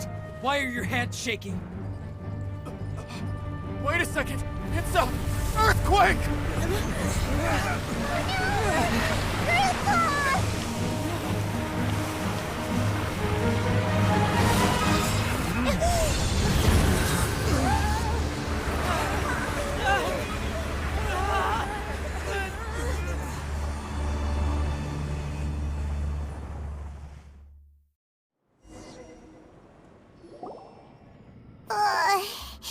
Paimon's dizzy.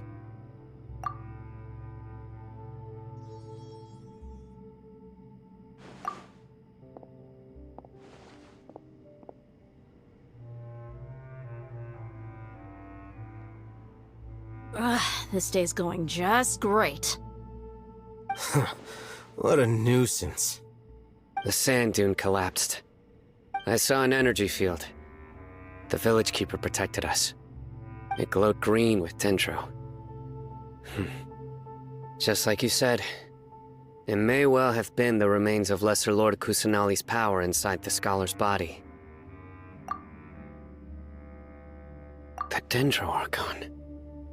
The present one. Grandpa? Grandpa? Oh no, he's getting confused again. Hey, look around you. Did there used to be a temple here?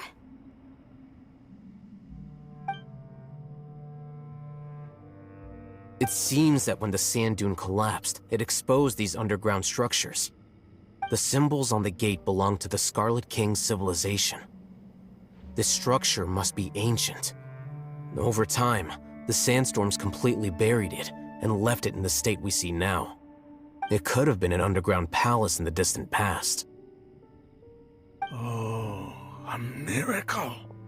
Praise the Scarlet King! What's he doing here? And his men too? They must have fallen down here with us. Pretty lucky if you ask me. Most of them seem in really bad shape. Except for him. He got off lightly. Mind your head. No, this isn't the time for conflict. Our exalted lord has shown us the way to his sacred palace. He's not actually gonna go in there, is he? As it happens, I want to take a look inside too. What are you doing? Don't you think it's curious? 1 minute, Lesser Lord Kusanali's power protects us from harm, and the next, remnants of the Scarlet King's civilization appear. 2 major deities are vying to showcase their power to us. It would be a shame not to witness them both. Paimon thought you weren't interested in gods. Indeed. In my view, gods are just a higher form of living being, or creature, you could say. New discoveries are always worth investigating. Whether they have anything to do with gods is neither here nor there. Raman, what are you gonna do about your men? I'll just let them lay here. The Scarlet King will take care of his people. Right now, I'm going inside.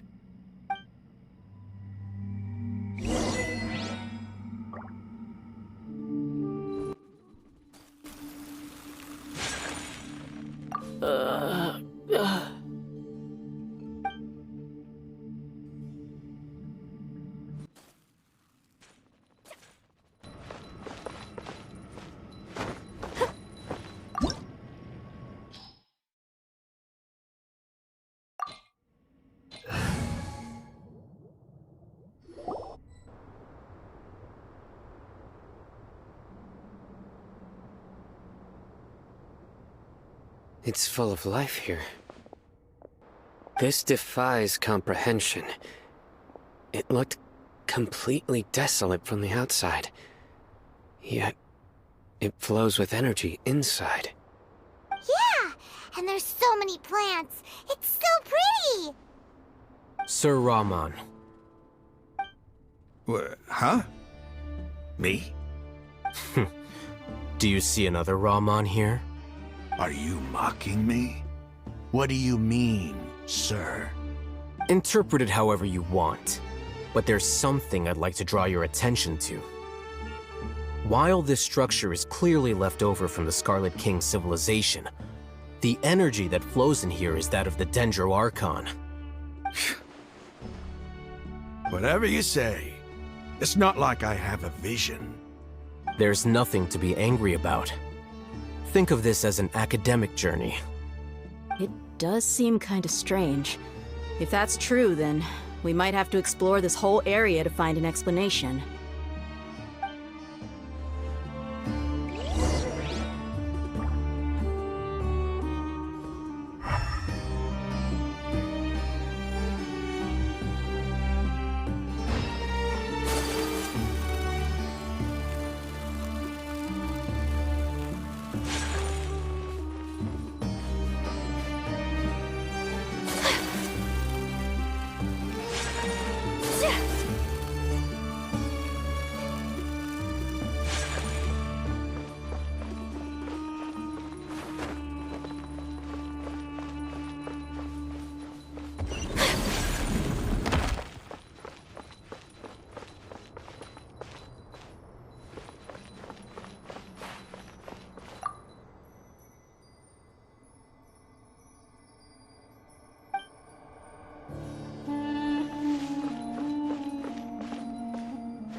go!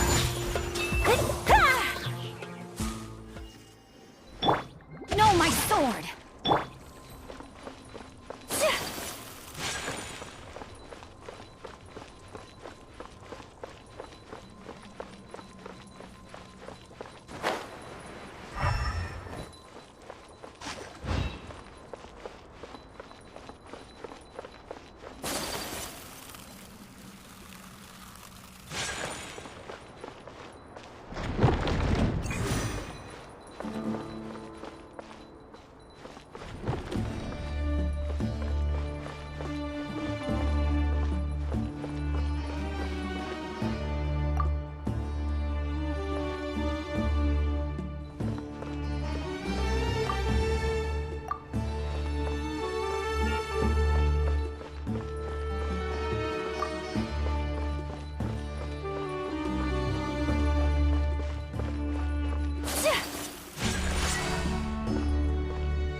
It's a sight to see.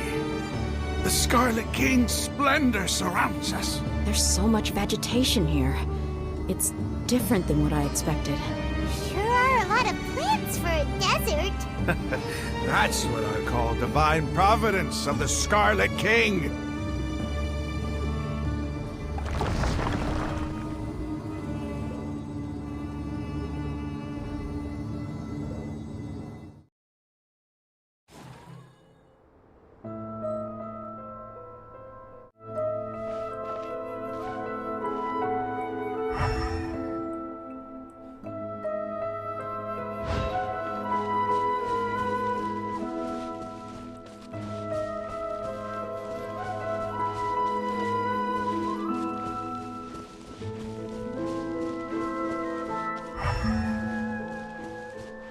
It's getting brighter!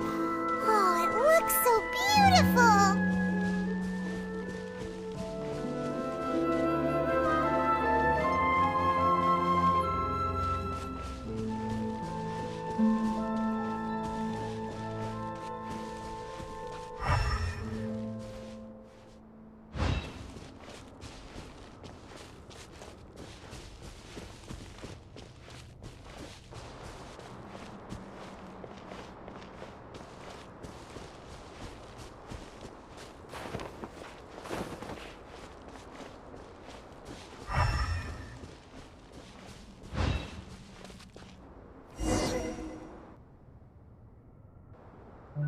Wait.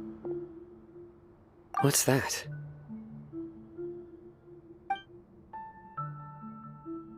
A load of flowers, and it looks like there's something among them.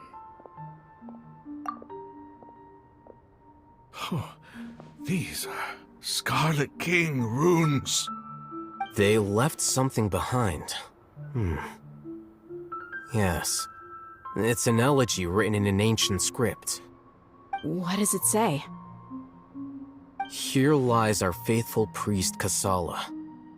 His wisdom is a miracle among the people, deserving of high praise and admiration. You can read ancient Scarlet King script? Of course. Every student needs to master at least 20 languages before they graduate. He's not serious, right? There's still something off about this place. The elemental energy here is too concentrated. The scent of life. Is it trying to tell us something? Is this it? Analyzing.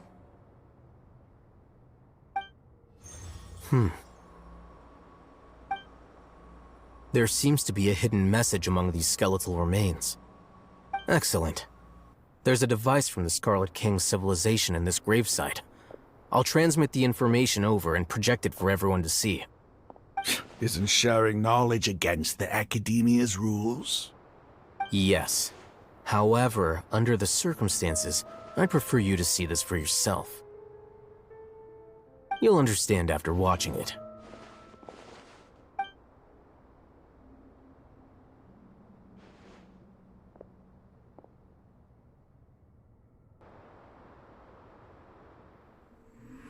Civilization is born of knowledge, but so too can knowledge be its demise. A disaster caught us unaware. It was knowledge that did not belong to this world. The Scarlet King brought this forbidden knowledge into our world, and it quickly spread like a plague. People's minds were filled with crazed whispers. Dark gray scales spread across their bodies. Even the land was stripped of its vigor. Only a desperate, deathly silence remained. Were it not for greater Lord Rukkhadevata from the forests, the damage would have been irreversible. She summoned the priests to build temples and infused into them the divine power of life. The disaster was miraculously tempered, and the embers of our civilization were preserved in Aru village. Alas, the miracle could not last. As long as forbidden knowledge continued to exist, it would forever blight this world. In the end, the proud king of the desert, my eternal lord, chose to sacrifice himself. I have spent my whole life since guarding one of these many temples. But now, my duty is coming to an end. As I close my eyes for the final time, the sight of that noble deity will appear in my vision once more. In helping the Scarlet King to eradicate forbidden knowledge, she exhausted her strength, and her form became that of a small child. How strange. Now that I think of her, I no longer have any fear of death, for I sense that the spirit of life will abide with me during my eternal sleep.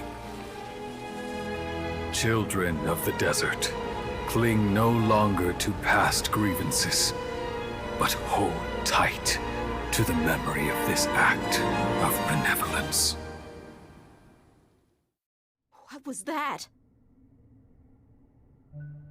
The priest's memories. No, impossible. Greater Lord Rukkhadevata.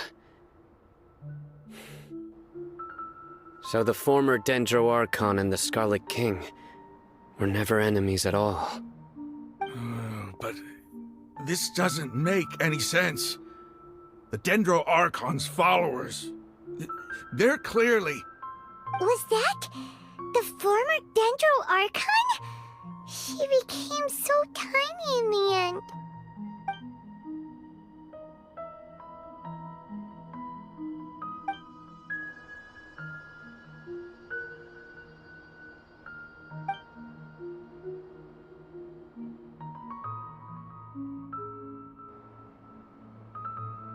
You might be distrustful of the Akasha, but there's no reason for you to doubt the Scarlet King's technology. You've just witnessed his priest's last words. I've never heard about any of this before. The surviving followers of the Scarlet King all gathered in Aru village. Our god did not make mistakes. We refused to believe any of the rumors. The Scarlet King's death, the all but total annihilation of our civilization, it was all Greater Lord Rukkhadevata's doing. We saw her as nothing more than a traitor, who stabbed us in the back in our moment of crisis. Just like us humans, fighting, feuding, double-crossing each other to survive in the desert. You were blinded by your prejudice.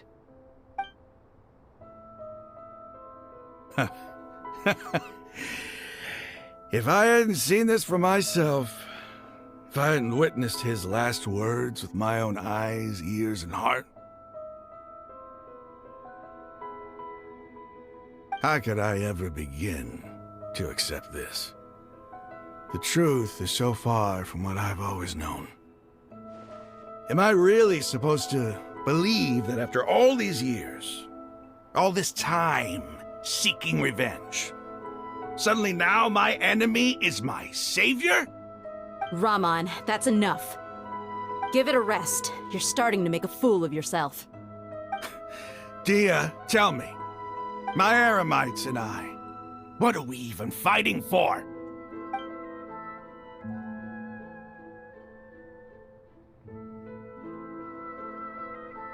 Hey, how you doing? I'll live. Thanks. I should probably go. Can't just stay here forever. What's your next move gonna be? Oh, I know what you're going to ask. I feel deeply ashamed of everything I've done. You'll get everything you're asking for. But please, give me some time. After everything that's happened here today, somehow I need to explain it to the others. It's not gonna be easy. Well, I guess that's for me to deal with. Dia, this is where our camp's located. Make a note of it. When would be a good time for us to go? Tomorrow, I'll convince everyone that we're all on the same side. And I'll return every last one of your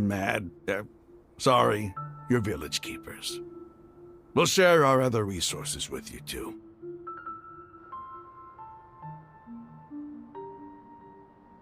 You seem to finally understand that our true enemy is the sages. Yes. The gods never gave up on anyone. It's the people responsible for all this that need to face the consequences of their actions. That must have been rough, but he seems to have figured things out now. Raman's no fool. Being the leader of your own faction in the desert is no easy feat. It's too bad he was held back by his belief in the Scarlet King. But now that that's changed, I guess we have a few more people on our side. The outcome, at least, is favorable. We should get going too. Let's head back, have a proper meal, and a nice, long sleep. We'll need all our energy tomorrow.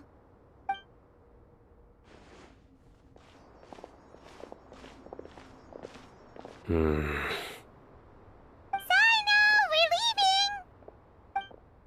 Stop yelling.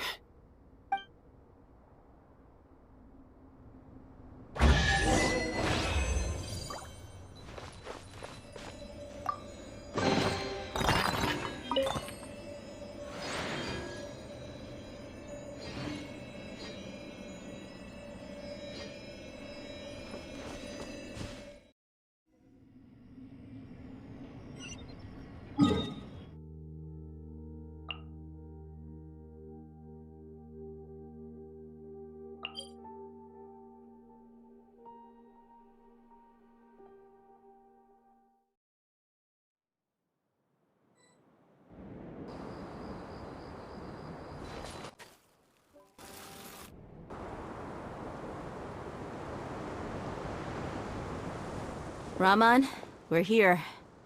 Everything's been arranged. Someone will bring the village keepers back to Aru village shortly. I guess all I can say now is, thanks for agreeing to help. Don't mention it. I think we can both agree you went to hell and back for it. But we share a common cause now.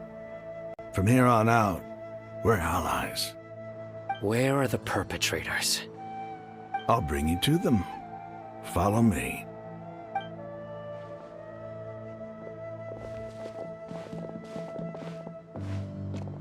So these are the people who kidnapped the village keepers.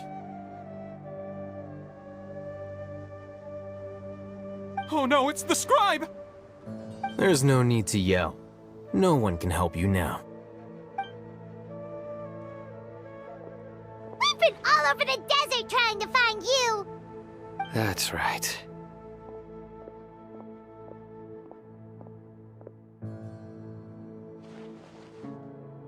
General Mahamatra? No, no. Make it quick, please. Swift and painless. Whoa. The moment they set eyes on Sino, they turn pale like they've seen a ghost. You should have known that I would be coming for you. Wait, we were just following orders. You know what I'm talking about, right? There's no way we could have done all this by ourselves. No, not Sino. He's gonna tear us limb from limb. I could do worse. Please have mercy. Start talking. Otherwise, I'll have to resort to other methods. So, your superiors have kept you quite busy recently. Why? What are they trying to accomplish? They wanted to extract canned knowledge. Don't play dumb. You know what I'm really asking. They extract divine canned knowledge. Then what? I really don't know how to explain it. Well, you better start talking or you'll be sorry. You don't want to make things any more difficult for yourself, do ya? Be my guest. Huh? Huh? Uh-huh. That sure didn't sound like a fancy metaphor or anything. You're serious, aren't you? How did you know? There's no use hiding it now. Yes, you're right. The Academia is working on an important and potentially world-changing project. They are creating a new god. A god that will belong to them and to the people of Sumeru. It may seem as if Sumeru's academics are thriving, but ever since the death of Greater Lord Rukkhadevata, scholarly breakthroughs have been few and far between. The withering of Irminsul has been getting worse recently. The sages have tried everything they could think of, but nothing's worked. I'm always hearing them say things like, if only Greater Lord Rukkhadevata was still with us. Continue. And then, someone from the Fatui showed up. They called him the Doctor. He brought a gnosis and said he wanted to borrow the Academia's research facilities. The Doctor was previously expelled from the Academia. At first, the sages looked down at him in disdain. But when he said those words, everyone's expression changed. He asked them, "Do you wish to create a god?" This is what the arrogant ignorance at the extreme end of academia looks like. First, the Academia spent a long time constructing a divine vessel, which was based on an exquisite humanoid puppet. After that, they harvested dreams via the Sabzeruz Festival Samsara, maximizing the Akasha's output. With the Doctor's help, and the Akasha now functioning at maximum efficiency, they were able to use it to extract the power from the Gnosis and convert it into a divine core. Next, they decided that their new god needed to possess divine wisdom. For that to happen, they needed a huge quantity of divine canned knowledge. It adds up. But how do you determine whether the knowledge extracted is of divine origin? Call it an educated guess? The Academia has been trying to figure out the exact source of the scholar's madness for centuries, but to no avail. Nobody can explain the cause of this phenomenon. Surely you can see what that implies, Scribe Al-Haytham. If it's knowledge no mortal can comprehend, then it must be something only gods are able to decipher. In other words, it's the source of the God of Wisdom's omniscience and omnipotence.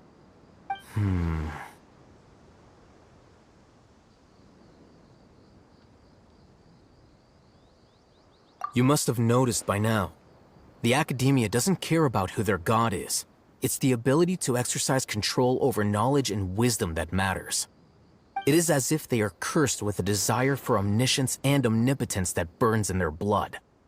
Some organisms demonstrate phototaxis, and thus orient their entire lives in respect to sources of light. For the sages, their only source of hope is the existence of a deity who embodies the acme of wisdom. This is but a form of phototaxis. For many scholars, the absence of a god of wisdom means stumbling in the darkness for the duration of their lives. Then what does Lesser Lord Kusanali mean to you? Is she not a true god present in this world? If you already have a new god, why try to create another one? From the beginning, the Academia has never treated her as a god. When the Academia first discovered Lesser Lord Kusanali, the newborn god of wisdom, the sages hoped that she would be as wise as Greater Lord Rukkhadevata. But upon evaluation, they found that at the time she possessed no more intelligence than any ordinary human child. The sages never had a ruder awakening. This forced them to accept that Greater Lord Rukkhadevata had indeed passed away. Not to mention that Lesser Lord Kusanali's gnosis had been used to power the Akasha this entire time. By herself, she has neither an Archon's raw power, nor the spectacular insight expected of a god of wisdom. Slowly but surely, people began to forget about her existence.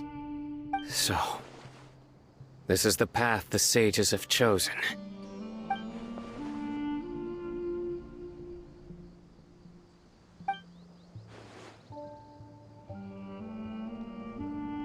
All right, let's try to keep our cool. If everyone's in a bad mood, then let's change up our scenery. Raman, give me a few men to help us escort the village keepers back to the village. And these two scholars, they're coming too.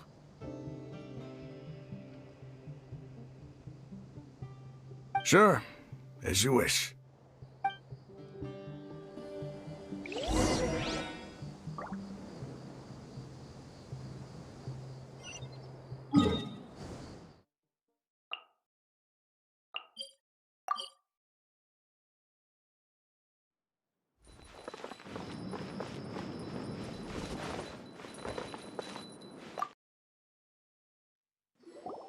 The village keepers you've found have all been returned to their homes, and each one has a dedicated caregiver to look after them. The two new scholars are being kept under close supervision, too. Really great work, everyone. The atmosphere is so heavy.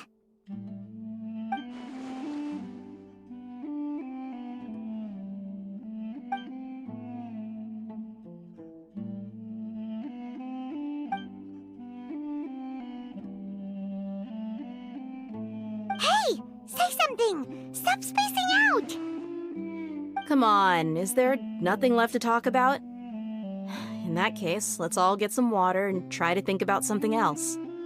Or I can go fetch some snacks. Oh, Paimon's so coming with you! Do you have any plans, traveler? Gods above, you're not talking about work, are you?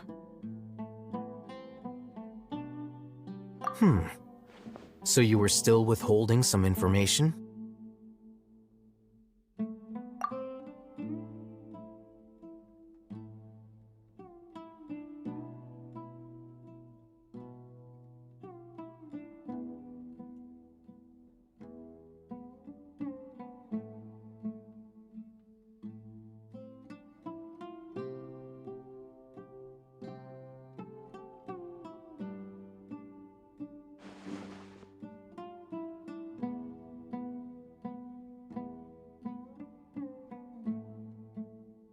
Even though we lived through all of this firsthand, it still feels super surreal to hear you talk about it again.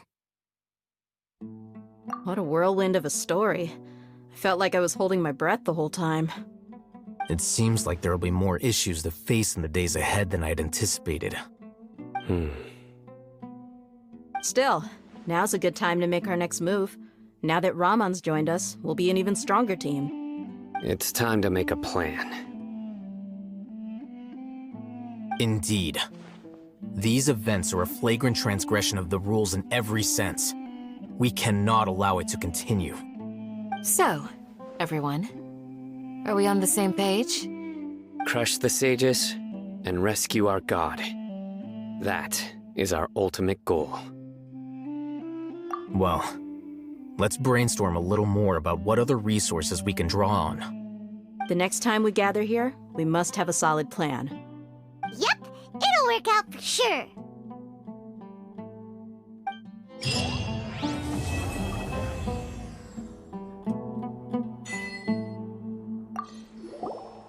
Don't rush. This is a big undertaking, and the planning and preparation for what lies ahead will no doubt take some time. Take it slowly. We need to make sure the plan is as effective as possible. He's starting to read his book again.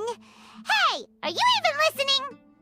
Would you like me to lend you something to read? No way! Your books aren't quite to Paimon's tastes. I was joking. I know my books are far too difficult for you, and I have no intention of lending them out. Ugh, you're so annoying!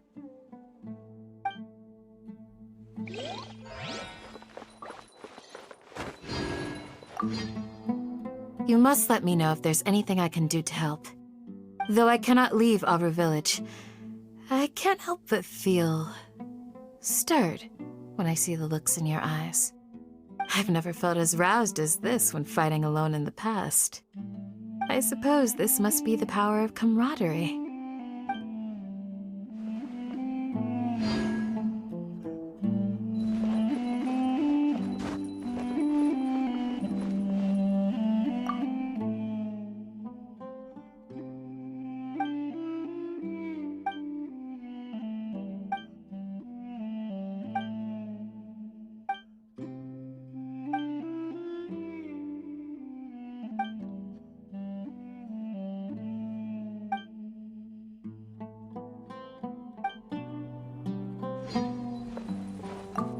The past few days have been some of the most challenging work I've ever taken on. And none of it'll earn me a single mora. I can't believe it. Look on the bright side, Dia. Maybe we'll get a huge reward after this is all over. You've got a point. Hey, what would you do if you woke up tomorrow with more money than you could ever spend? Paimon would buy boatloads of tasty snacks. That's it? And maybe some tasty drinks as well? How adorable. Well, here's to all our indulgent fantasies. If there's a chance they can come true, I'll give it my best shot. And here's hoping that everything we do from now on will change this world for the better.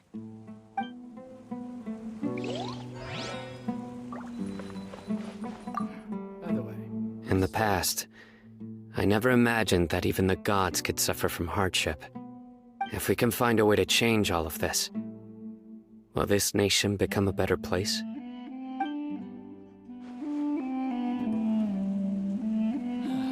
Your memory is far superior to mine.